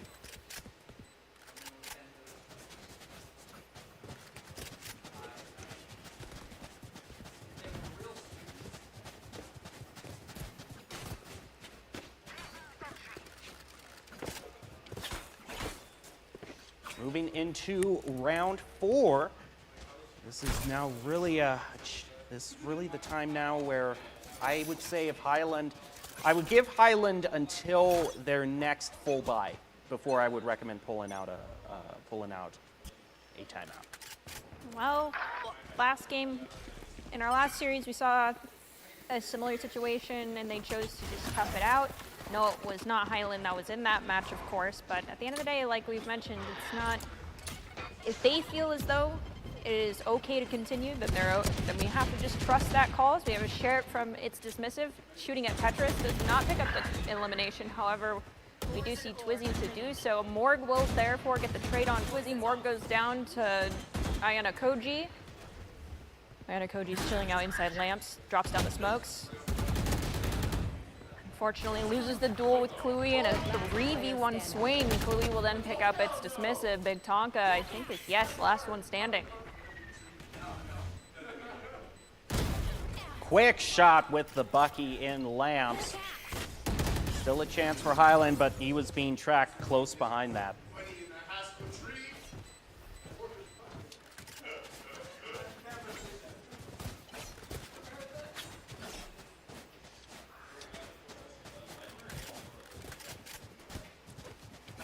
You see the Bucky getting pulled out inside of lamps. Close quarters combat. Shotguns are nice if you know what you're doing. As far as ultimates online, we can see Tour de Force from Highland is going to be used. We also have Showstopper as well as Seekers. You And want to Orbital play? Strike Let's for play. Highland is going to be online. Yes, there's the Tour de Force voice line. By the way, if you're wondering why we are saying Cumberland, but it's PHX in the overlay, that's because that's their mascot. They're the Cumberland Phoenix. Thank you. For anyone who was just wondering that little discrepancy. Island going up against the Phoenix. Quick shot by the Tour de Force, and he gets hit for a good bit of damage. Has to rendezvous out of there. Really taking a peek on a short.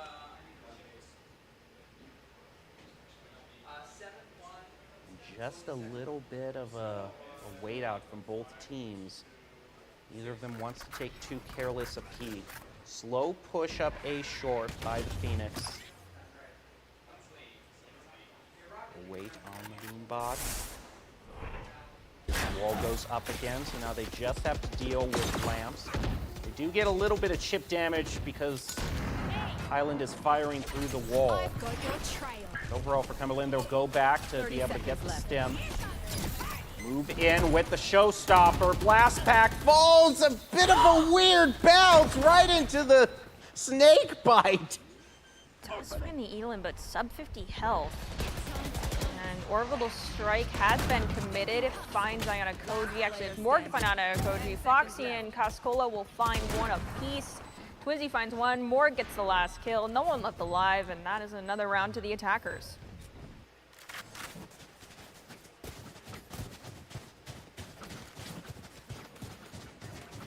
Quick replay because I had to see how this Showstopper transpired because this was a weird turn of events if I had ever seen one. Although this is right after the Showstopper, so thanks production. The one thing I wanted to see, I don't get to see. So we don't always get what we want. Cascola doing pretty good. It's already up to 10 on his KDA. It's Dismissive, saw someone's ankles and instantaneously backed off. Just a nope. Lucas smoked off. Sets up the rendezvous from Morg, goes charging, and Foxy gets the first pick. With a 5-4 advantage, Cumberland moves toward B. Gets the point success, gets it planted successfully. Takes a little bit of spray fire through the smoke just to see if they can't pick up a dink or two.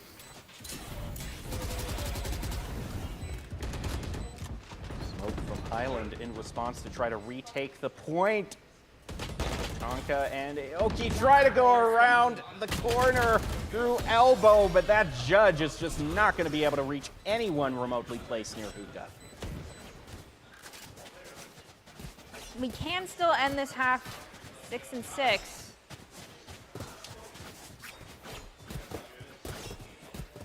I mean, we did see that last round as well. Mary Washington, I believe, had a similar stat line on Breeze, and they managed to finish it up 7-5. So that's the one deceptive thing about Valorant is sometimes you get a win streak early on, you become complacent, and then all of a sudden, I thought we were winning, but we're tied 6 apiece. No, you started in team. Morg is going to be happy with that op that he has. Slim still. Highland still not able to get a full purchase, so they're going really heavy on their judge hopes. Viper's Pit committed on B site, trying to prevent anyone from going in. Thankfully, there is no showstopper from Raze on this engage to literally just be like, okay, and yeet the showstopper into the Viper's Pit to try and blow someone up. But as I'm discussing this, it's dismissive. We'll end up finding Cluey, and then Morg finds it's dismissive. We do have one chilling out in Lamps. It's Ayana Koji again, still on that Brimstone in Lamps, likely with some form of shotgun. Oh, Cascola turned away, but manages, just on pure crosshair placement, to be able to just get a one-shot, clears out B, gives the signal to their team. The charge goes in, the spike goes down. Highland on the retake. I think Cascola intentionally made it look as though they were going to disengage and baited the Viper out of Viper's Pit through Hookah to try and kill them. So we have Morg in Hookah, take down Slim. Last player standing. And Tonka. Ooh. Yeah, that last rotation was just not going to be a factor. That was pretty nail-biting for me. Both of them had a sideline on it, and you're the one peeking out with an op. Whew. The Phoenix are definitely bringing the hurt. Going up to 7-0.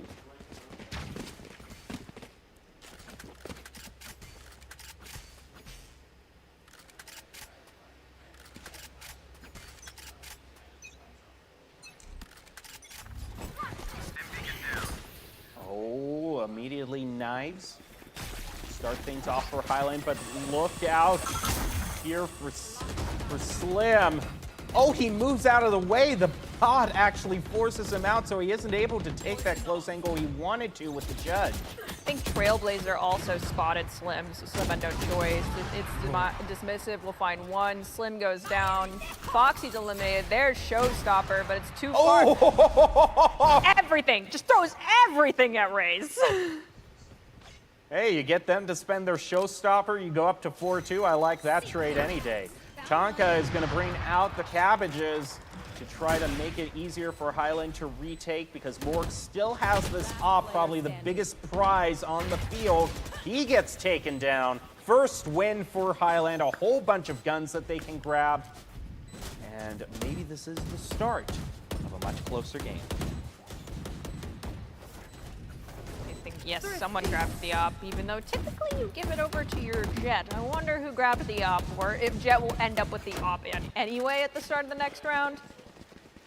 Looks like no. Jet is stuck with... Who took the op? No one picked up the op? You're joking. You're on defense, so it wouldn't be the... Someone did. You can see it. Okay, yeah, okay, it is the Jet. Okay. Whew. Sometimes looking at things with your eyes is hard. And, you know, my eyes fail me many, many times a day, so... Yeah, I don't have contacts in right now, so...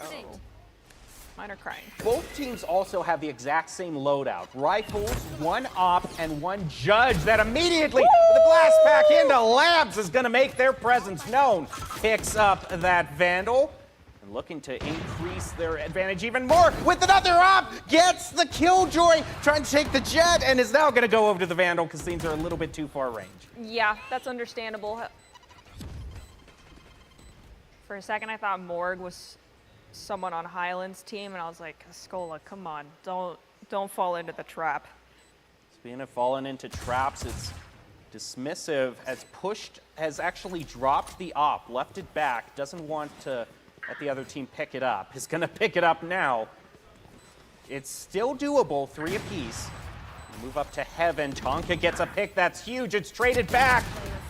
And Highland picks up a second round in a row.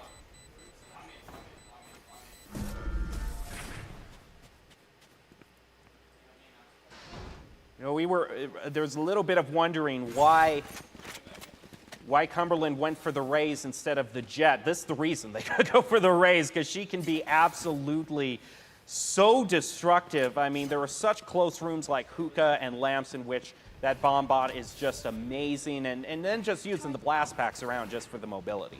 Get that parkour. Still going to have the duel of the fates regarding the operators. Who's going to be the better one with the shot? Will it be our chamber, or is it going to be the Jet? I think we no longer have any judges. Everyone was able to full buy on the side of, for Highland this time. Whole lot of sight denial placed on A short, but the push goes through B, making their way toward hookah. 2 swinging out into Fountain. Might be able to flush out this Viper. Bit more attention being placed by Highland onto B. Cluey picks out Wizzy. Smoke goes down, Dog will go through it. Still want to push on to B. They're bringing out the orbital strike to clear out the point. But look at Highlands. Look at their brim. Look at both brims. A triple for one, a double for another. It's down to 1 apiece. And the quick judge play by Slim to win it. Oh my goodness. I was not expecting that round to be that weird. Explosive is still a fitting term. I mean, I know yes, you were wanting to say it. Well, I mean, you start out with the triple. I'm thinking you're up to 4-2, but then all of a sudden the other brim just decides to pop off as well. And then it comes down to a one-on-one that's won by a judge. Well, Highland, I mean, they definitely entered into this the underdog, but they're making a show and making moves. 3 wins in a row. You want to play? Let's play. We'll see if the chamber can put a stop to that with this tour de force. Oh. Boom. Oh, okay. I really thought Slim would win that duel having the peak advantage. Considering Kasakola, I think, rounded corner twice with melee weapons out. Ayanakoji's just chilling out. Yeah, judge out that range kind of stops working. Ayanakoji again still has orbital strike, opportunity to use it. Believe it's going to come in. There it is. Viper's Pit as well as the brim smokes onto point. U-Haul is locked down, and Morg is gonna keep it locked down. Pick from Lamps. Cluey throws out another molly to keep Highland at bay. At this point, they gotta charge in. That's a good first peek. Last player standing. But it's this Viper's Pit that gives Cluey the added advantage of stealth. A look away at the wrong moment. Shows the wrong angle to peek. And the Phoenix now have a bit of momentum back towards themselves.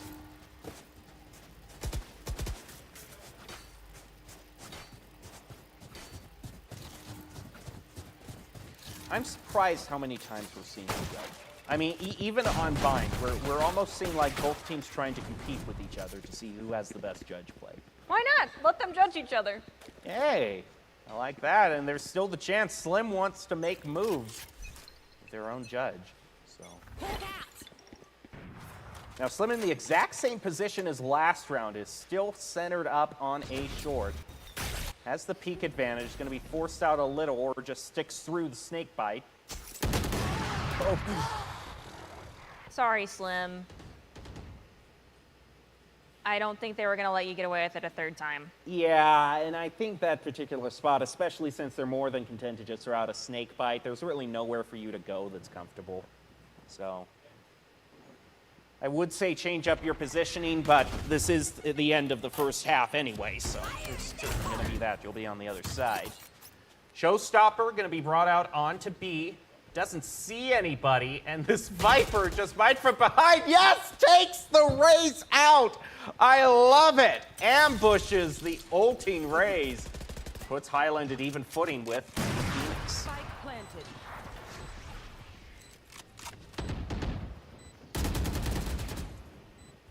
Oh, I think Sky has a sliver of health left. Big Tonka eliminated, Ionic Koji eliminated. Player standing. Twizzy's down. Just, oh, I thought that was a knife. No, it was a Bucky. No, it was a shorty actually. Switching sides. Cumberland now goes over to defense with a 9-3 lead. Highland will get their chance to go on offense down to the pistol round. Very important. If you win this first pistol round, you're expected to win round 2. In the case of Cumberland, that would put them up to a cool 11. Really put the onus on Highland to just get the winning streak of their lives. Cascola, the main one who's just top fragging throughout the whole thing. 18, 9, and 2. As well as Morg at 16 and 6.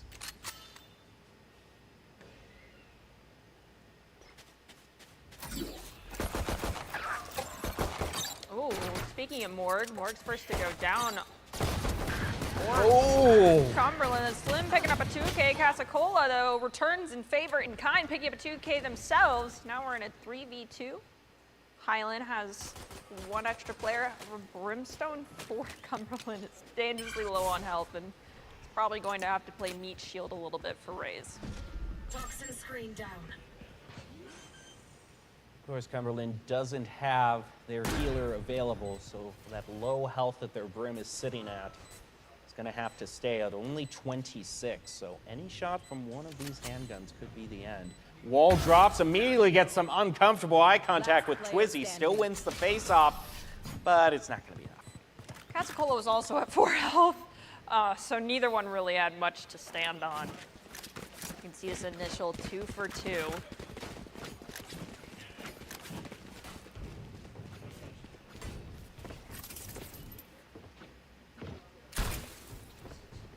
Purchases, bonus with. Overall, except for the one Vandal, pretty reserved in terms of purchases. They're comfortable just sticking on their sheriffs.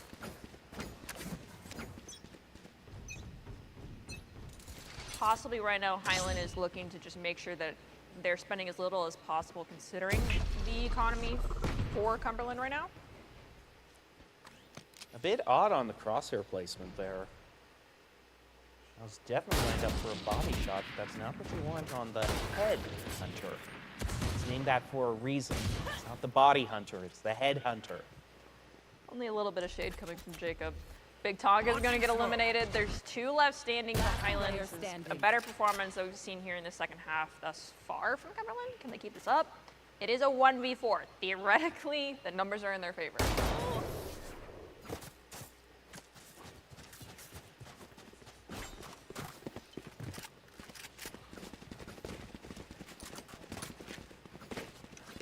Okay, this is pretty big. We're not even going to get to the bonus round. A bunch of free guns picked up by Cumberland. Although since a lot of those purchases weren't exactly the most impressive, the only thing that's actually going to get picked up is that Guardian. Lots of half buys for Highland as well. Rounding towards Hookah. Also B main, it's dismissive, is going to be eliminated first by Casacola. Slim is narrowly dodging some paint grenades, however, is at 41 health.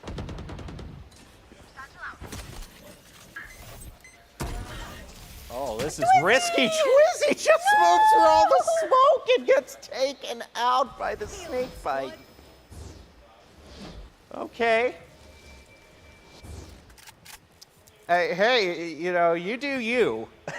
It was then that they knew that they messed up. Bold strategy, Cotton. Let's see how it works out. I'm all for some dodgeball references. Well, you can dodge a wrench, you can dodge a ball, but can you dodge a bullet is the question we gotta ask right now. It wasn't even a bullet, it was a snake bite.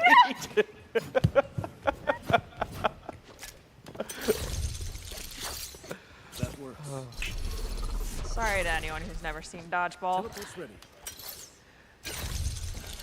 Phoenix also giving Morg that op, and he's positioned right on top of U-Hole. All right, show me what you got, Morg. You posted up with the operator last half. Are you gonna be able to? Oh, the slow jiggle kick from Ayana was their own undoing. Pop and swing. Do the pop and swing. Your shoulder showed first, and then you're like shimmying in. They can just line up the crosshair all day long, and Ilgo will also take down its demise. Looks like this run's probably gonna go in favor of Cumberland. One enemy remaining. Most likely, and that gives a very rough situation for Highland. They need to win 7 in a row from here on out, not making one mistake. Jacob is over here like, no pressure. No pressure. Just be perfect. Be perfect. And they're not even going to be able to full purchase on their start of being perfect. They're having to settle for one judge and small shields for everybody, it appears. Except for one, it's Twizzy. Nope, it's small shields for everybody, so. Slim back on the judge again.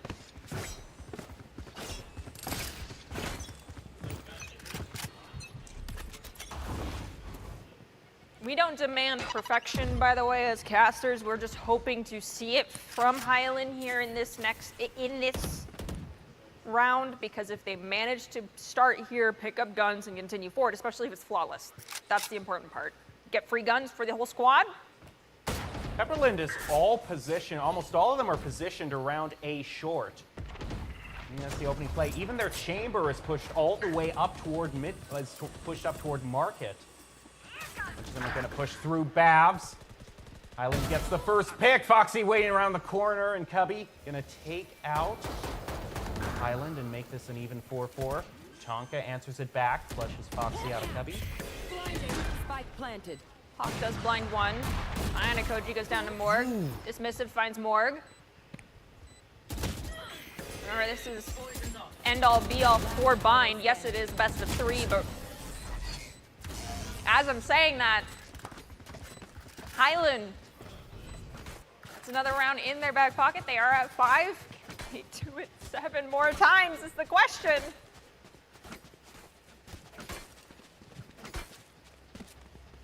When they all have rifles to use this time. But so does Cumberland. They've saved up a pretty penny for a rainy day. They're just going to be able to full buy again, including the op. Morg is a little broke, though. If this round doesn't go in their favor, Morg is very broke.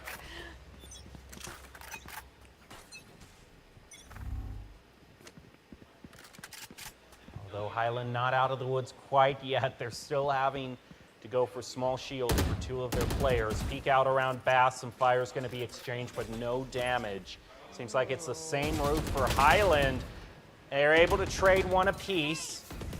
Louis puts Cumberland into a 4-2 lead. One enemy remaining. One left for Highland, and Twizzy's gonna stick in there though, and that does it. Again, the snake bite ending it.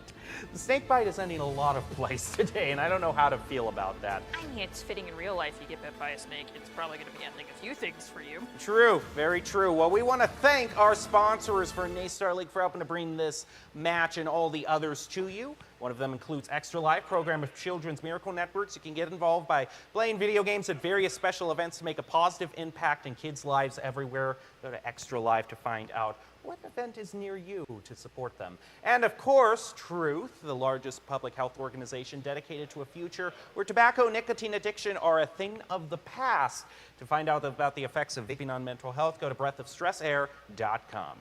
That does it for Bind. We move on to Breeze now. But before we do, let's take a look at how everything's shaked out for that. You can see, yeah, Cascola. Yeah. 24, well, okay, 24 and 13. Still more slightly better KDA with 20 and 8. You hit the double digits on the deaths.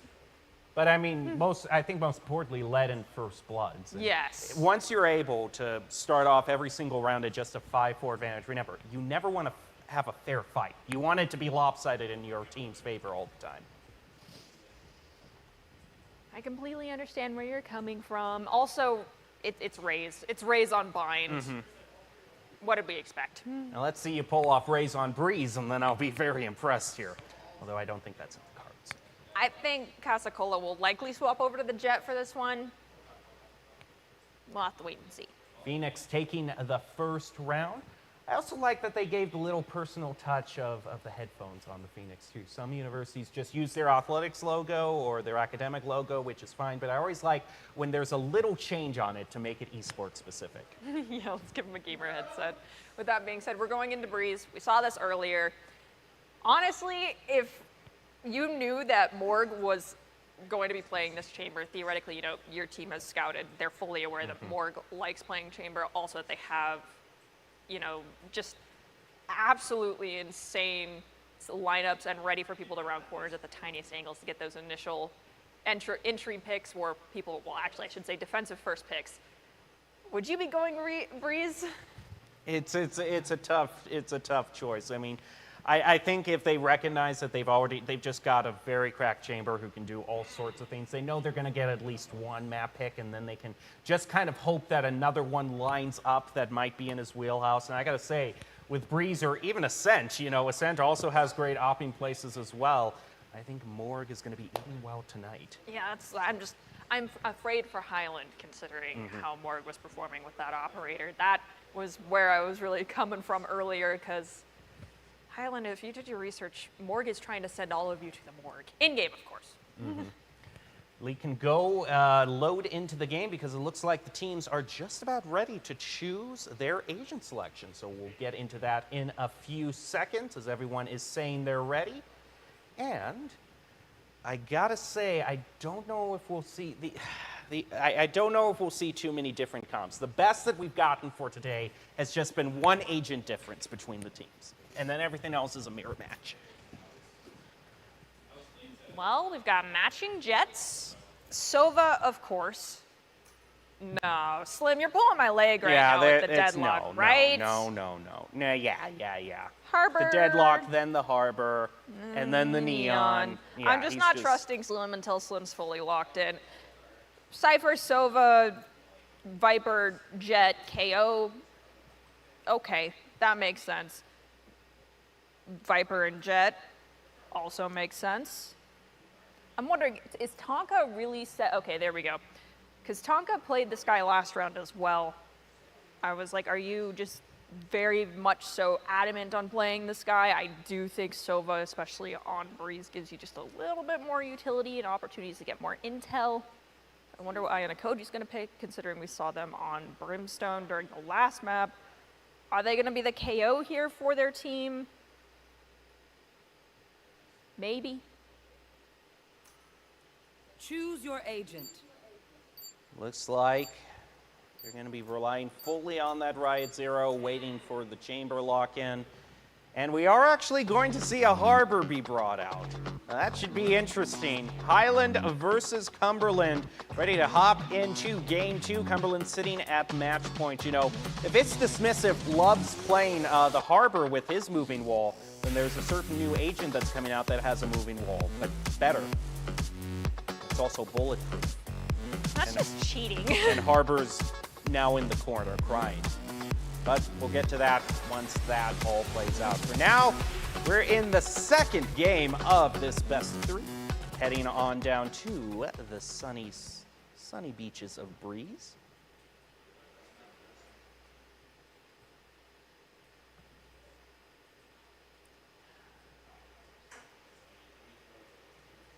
And Cumberland University is going to be attacking yet again, so they're going to stay on the same side. I'm really interested to watch Ayana Koji on this round, considering we had them on Brimstone previously. the chamber pick here is, unfortunately,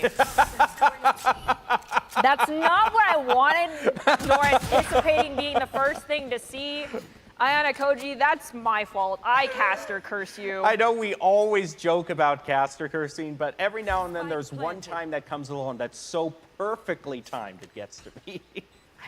I was interested because I feel like swapping from the Brimstone to Chamber in particular is just drastically different. One enemy remaining. Oh, Morg with the flank. Weren't expecting him at all, and that's a flawless for the Phoenix. The spike really didn't come into play that much. They did get it planted down, so they'll get the extra credits from that.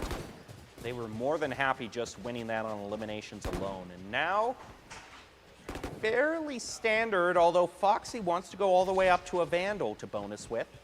Foxy with half shields and a Vandal. Okay. I'm just going to trust you on that one.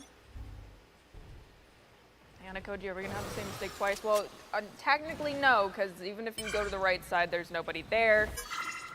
Gonna round through main, around tower. Got a minor default happening. Two players sticking out in main. Jet is just chilling out by B, seeing if there's anyone who's going to try and do a far flank from our defensive squad. Well, Foxy knew he wanted the Vandal and put it to good use. Also a shock dart elimination. Always love to see it. Rotation over toward B. That's the Phoenix's MO.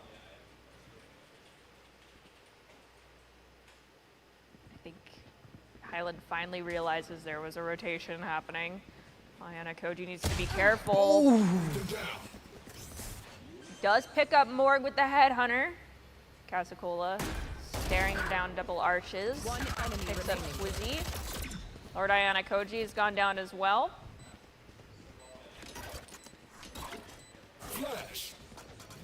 What? You just blind yourself and your teammates.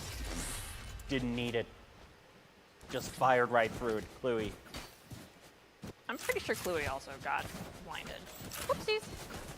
That's what I'm saying. Cluey didn't even need ice. I don't need it. Just fired. Believed.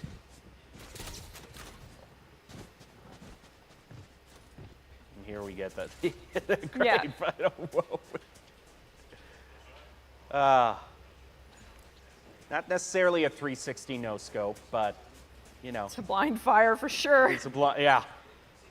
Same general spirit.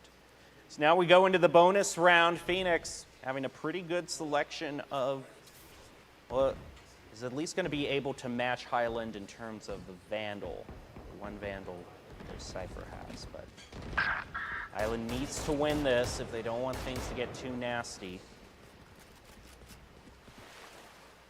Foxy found one.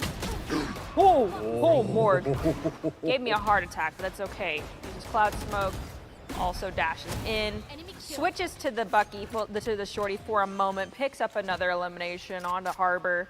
Tonka is going to rotate towards mid. Spike has now been confirmed planted, but the Jet and the Sova still full health. Have the opportunity to get in. Looks like Sova's playing a little hesitant. Your fault. Ooh, nice crosshair placement by Twizzy and Elbow. They'll pick up that Vandal. 2-3, and Tonka now makes it 2-2. Oh, but the jiggle peek gone wrong. Spells doom for Highland, and Phoenix has won their bonus. I think they're feeling pretty confident in how this match is going to turn out.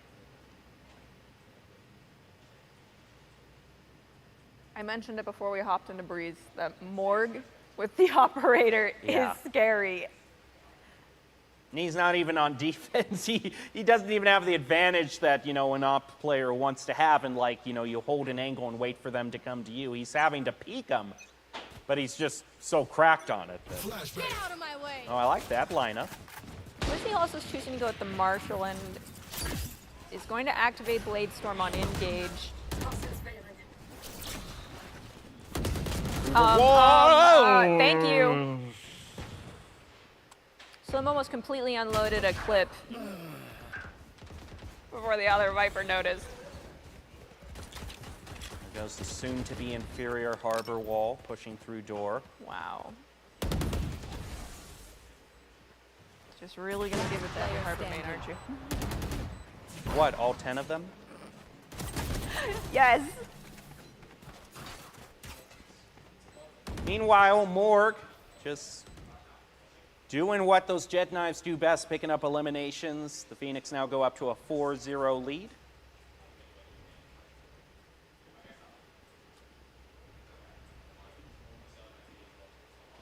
It's dismissive, the only one. No, he could technically full purchase, so. There's always someone. There's always, yeah, someone.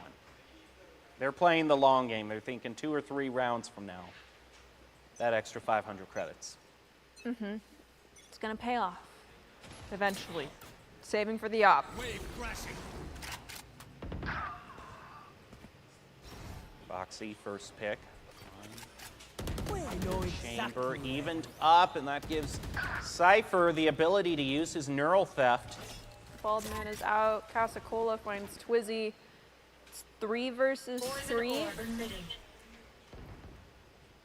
Ooh. And Baldman is down. Aw, poor Baldman. One way at double doors. Trying to pick back up some of his util before they go in for Standing the ahead. retake. Scanning dart's going to be thrown out. Does it get a ping? It doesn't look like it got a ping onto Slim. Tonka coming through spawn. Peek through, trying to peek at the same time to be able to get rid of Oh, no. Cascola, but he wins the 1v1. It's down to a 1v1 to decide it. Location revealed, though. That's great for the Sova. He misses, though, on his fire. Jiggle peek. Okay, gets the half. That was like mind games. Oh my goodness, that gun animation. That is, wow, someone has put their Radianite to good use. I don't know if production can show us that again, but I've never seen that one and it was gorgeous. I would like to see it again, please.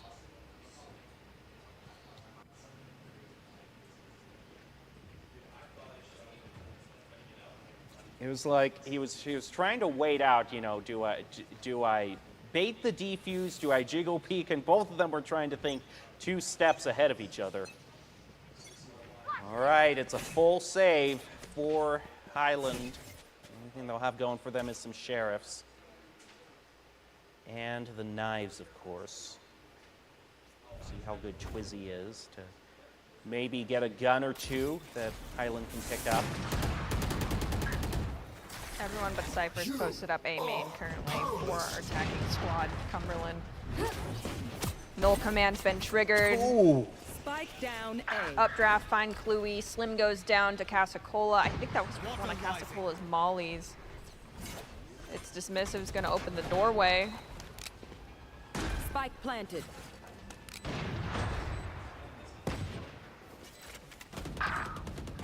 Cascola eliminates Tonka. Down to 4v3. Now tied to 3 apiece. Waiting, Morg missing a lot of these shots on the op, but Foxy is a good player in their own right. There we go. Let me see it. Oh my gosh, that is gorgeous. I love it. I'm not gonna spend money on it, but I love it. So maybe I know who you're rooting for now every single round just to see the animation. You don't even have to get the defuse. You don't have to get the spike plant. It just has to be the last kill. And production is going to be gracious enough, it looks like, for this round to let us. Oh, no. I know they're laughing right now. Oh, I know they are too. They're just far enough away for once that we don't get to hear it and know that they are taunting us. And instantly after the wall drops, Morg finds 1 kill. Will Morg find another with the operator? Bill Goat's going to throw in Owl, sees Harbor, chases Harbor a little bit.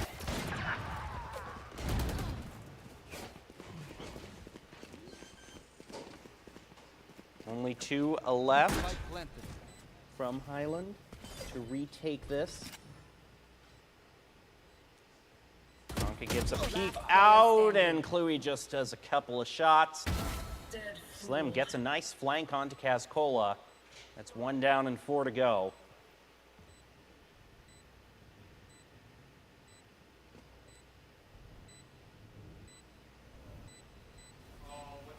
Slowly moving through elbow. No way there's enough time that he can actually defuse this. I mean, he gets 2. I'd walk away at this point and be happy with 2, but Morg will put an end to that. Gets his triple and walks away. We know more than we did before.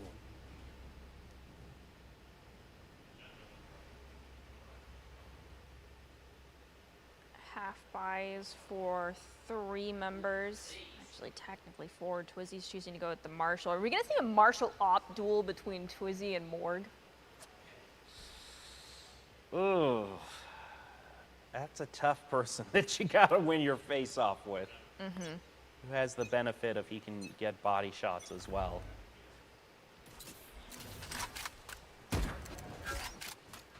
Dart taken out, although it still pings off the chamber. Twizzy does take out Foxy. So the Marshall is going to use Hunter's Fury by Tonka. It's, I think you got to ping on to 1. One enemy remaining. Harbor, Twizzy goes down to Cascola. I think, oh, I thought Bill Goat might have been able to get away. Also gets eliminated.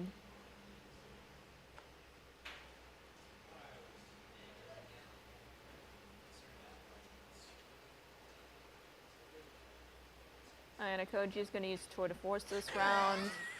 What you giggling at? I just noticed the name of that restaurant is Bodie. Oh.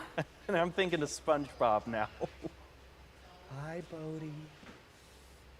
Slim. All right, I got to get back on track here. Slim with a Guardian, Big Tonka with a Guardian as well, and half shields. Welcome to my world. Immediately, the Viper's Pit is going to be used. What? Tonka doesn't even need to see. He just takes the Viper out and immediately stops the ult. Spike down B. Okay, not wanting to be left out of sniping. Lord also gets a pick. Now up to 5-3. Could be the possible first round. Foxy, I think that Neural Theft is just what they need. Is with the gets him. That was brutal combo. That was rough, Ryan Akoji. Spike planted. Now the spike is down. They've got Bald Man out on point. I mean, what more do you need? He just does his work. One enemy remaining. Okay, it's up to the Bald Man again. Waits behind the corner. He gets the split second. And with nice play between him. Nice play between him and his teammate. Gets the information he needs from Sova and the pick. It is up to the Bald Man once again.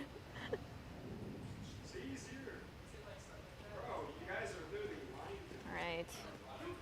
0-9, not the worst scoreline we've had before, but definitely not an easy deficit to surmount. If you are currently rooting for Highland, they are going to commit and force as much as possible. Only one person able to complete a loadout.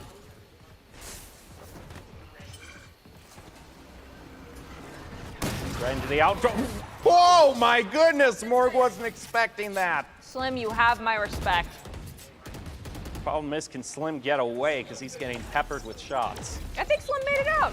Nice job. He's getting, Oh, nope, yeah, he Slim didn't. got pinched out at No. double doors. They had someone posted up. Foxy and Cluey both picking up one. Null Command was also used. One enemy remaining. That made things even more difficult. There's Foxy picking up Ayanakoji. Twizzy's gone. Tonka's gone. I had high hopes for that round. That was such a nice start. And I do like that, you know, when you're behind, you know, sometimes you just bring something out to just throw the other team off completely. We see a lot of teams, maybe if it's a, you know, it's a full save with all classics. Just run it. Mm-hmm. It works out a good number of times.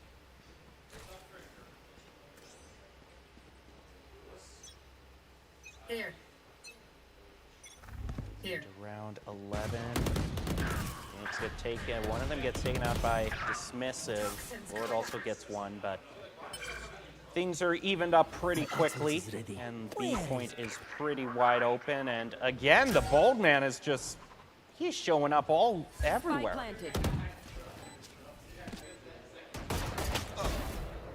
But the bald man also got a little bit too close of a shave by Tonka. They could see the shiny reflection. Gave him the win. Twizzy coming from spawn. 2v2, Spike is planted. Oh, gets hit by the bolt. Gonna alert Cumberland on this attempted flank. Oh, don't fall for it. Don't hit the Viper's pit again. Don't hit by the snake Enemy bite, please. remaining. Tonka gets eliminated. So does That is Twizzy. such an insane crosshair placement by Bill Goat. One Last taps round both in of the them switch. for a triple overall.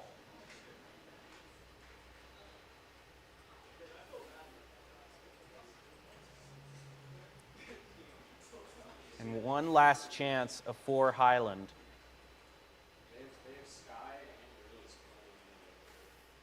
They've purchased as much as they can, but it's still not full rifles with full shields.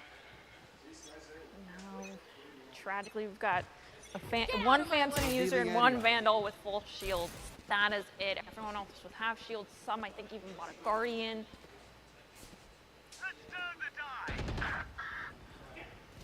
Slim, Cascola, both eliminated. So here's a trade.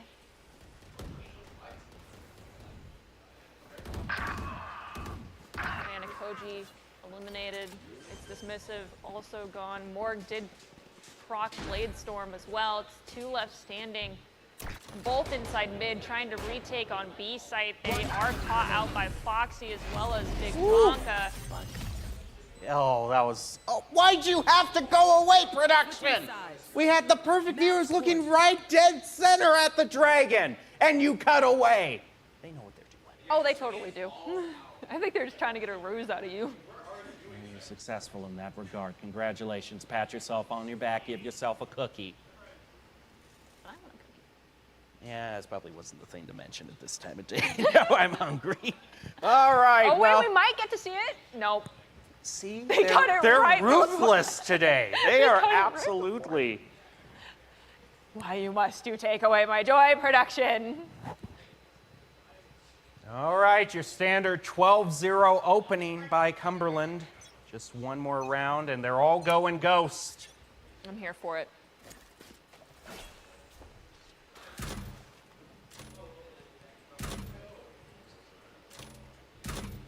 Foxy, you're not going to see anybody yet. My eyes are One down. more time? Oh, nope, you're out of battery. They found my wire. Cage. Just waiting. Nice Oh. play on the Cypher Cage. Immediately goes through. Oh, but Yikes. still takes Foxy out. I'm going to code you with a 2-piece. I think that might have been a plat even. Tonka goes for the plant. Kui goes down. Last Twizzy's player eliminated. standing. It is, oh, tragedy has struck. Gascola is there. It is done and dusted. 13-0 to end this match. Cumberland Phoenix, you're going on to the playoffs. Congrats to you. All right, that's going to do it for our last chance qualifier matches for Valorant. But of course, we still have them coming up for Overwatch, Rocket League, and all the other games, Rainbow Six, Counter-Strike. There's a lot to be decided in terms of the NACE Star League Finals, so you're going to want to stay tuned all this week. And yeah, it doesn't get much more clear-cut than that. Foxy popped off quite a bit. 18 eliminations? Wow. First Bloods, 5 for Foxy? Dang. Well, you know that we always like to give interviews afterwards. I'm sure we have someone from Cumberland we would like to talk to, so you not want to go away. If not, we'll still wrap up for you after a quick break, but we will take a short break, then be back with some post-game content, so stick around. We'll close out with the conclusion of today's broadcast after this.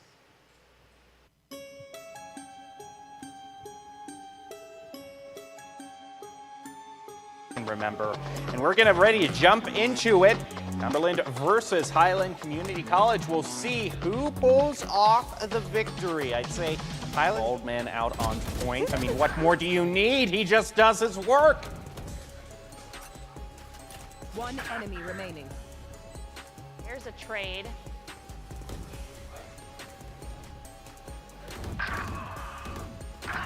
Koji eliminated. Dismissive also gone. Morg did proc Blade Storm as well. It's 2 left standing. Both inside mid, trying to retake on B site. They are caught. West Kentucky being the ones to slug it out here in the LCQ. Good.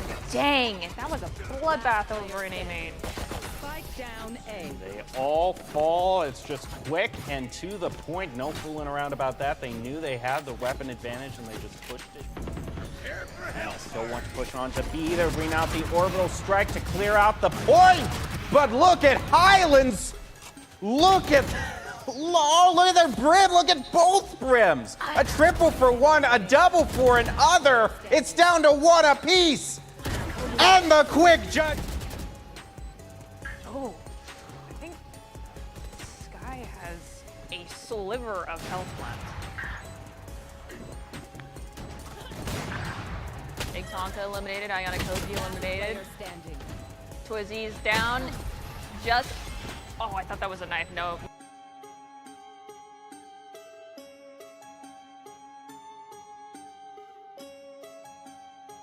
Breathe in and know that vaping nicotine can actually increase feelings of stress. Yet some vape companies get rich telling you it's a stress reliever.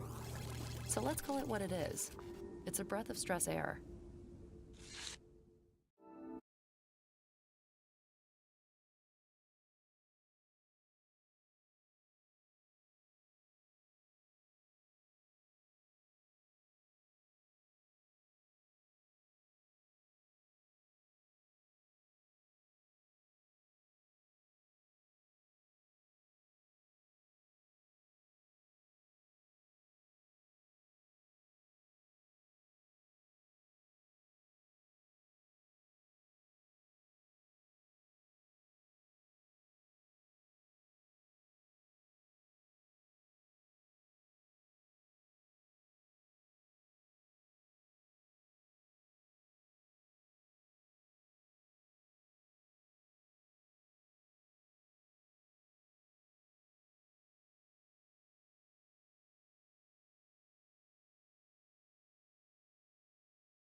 Welcome back to the NACE Star League studio. We just saw Cumberland get a very clean sweep against Highland Community College. They'll be moving on to the playoffs out of the LCQs. I'm still your host, Jacob Jem Palmer, joined by Artemis Rain. We have our post-game contact and our wrap-up, which includes an interview with Morg from Cumberland. Morg, who is right over our shoulders right here on the big screen. Thank you for joining us.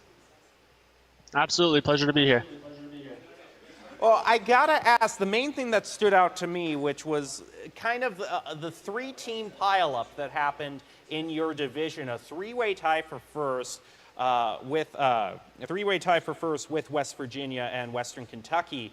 How are you looking at those two teams going into playoffs? Because we know we're going to see from West Virginia again. So who amongst them are you most concerned about facing, and anyone else in the playoffs you might be looking out for as tough opponents?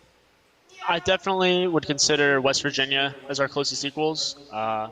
I was actually on a team with one of their members, Dinks, a couple years ago, so I know just how good they can be. I don't know much about Western Kentucky. I'm sure that my coach will give me the whole rundown soon, though. But we practice against West Virginia a lot, and it's always been generally close. So I'm excited for that matchup. Okay, so a little bit of a shift of topic here, and back to focusing on what we just witnessed. In game one, you absolutely popped off on Chamber, and then you swapped over to the Jet and were just a force to reckon with. Between those two agents, is there one you prefer to play more, and were you just kind of filling in a role that your team needed on each map? We've been shifting the roles around base per map lately. I think my op is really strong. And so they like to put me on agents where I can op. Generally, I actually main controller, Omen. But I love playing Jet so much. She's just so fun. I have to ask, to get you out on a final note, I have to ask about the origin of your tag Morg, M-O-R-G. Where'd that come from? Wow, so this is an interesting one. I've been playing World of Warcraft with my dad since I was about 5 years old. And there was one expansion where my dad tried to get my mom into it. And she made a Night Elf rogue called Borgazi. But a couple months into it, she quit because there were too many buttons. But there was this fully max level rogue. And, naturally I wanted to play it because rogues are so cool. And then I played it for a couple expansions after that and kind of just stuck with it, Then Morg for short. I always think the best gamer tags are the ones that you don't originally plan out, but you just sort of grow into them. That's a great story. Thanks for sharing it with us. I got to say, full disclosure, Artie here thought that it was just very fitting for you because you had such a good KDA, you were sending everyone to the Morg. So thank you so much for giving us a great performance on the op. We look forward to seeing more of your team later on in the playoffs.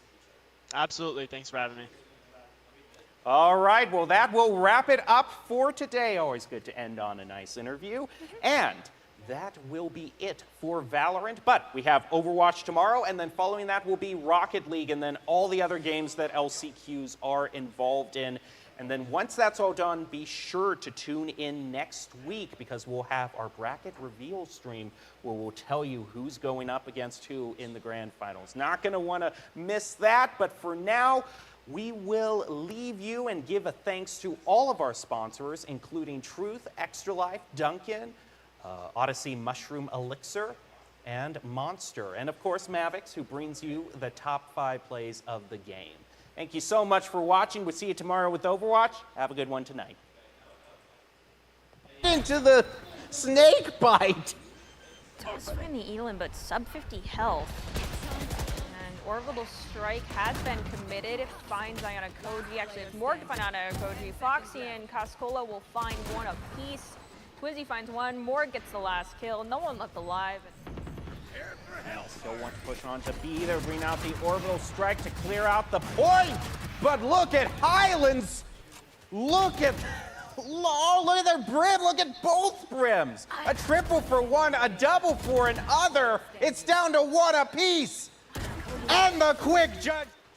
Dart taken out, although it still pings off the chamber. Twizzy does take out Foxy. So the Marshal is going to use Hunter's Fury by Tonka.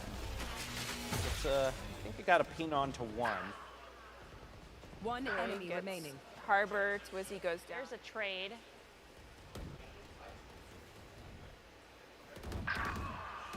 Anakoji eliminated. It's dismissive, also gone. Morg did proc Blade Storm as well. It's 2 left standing.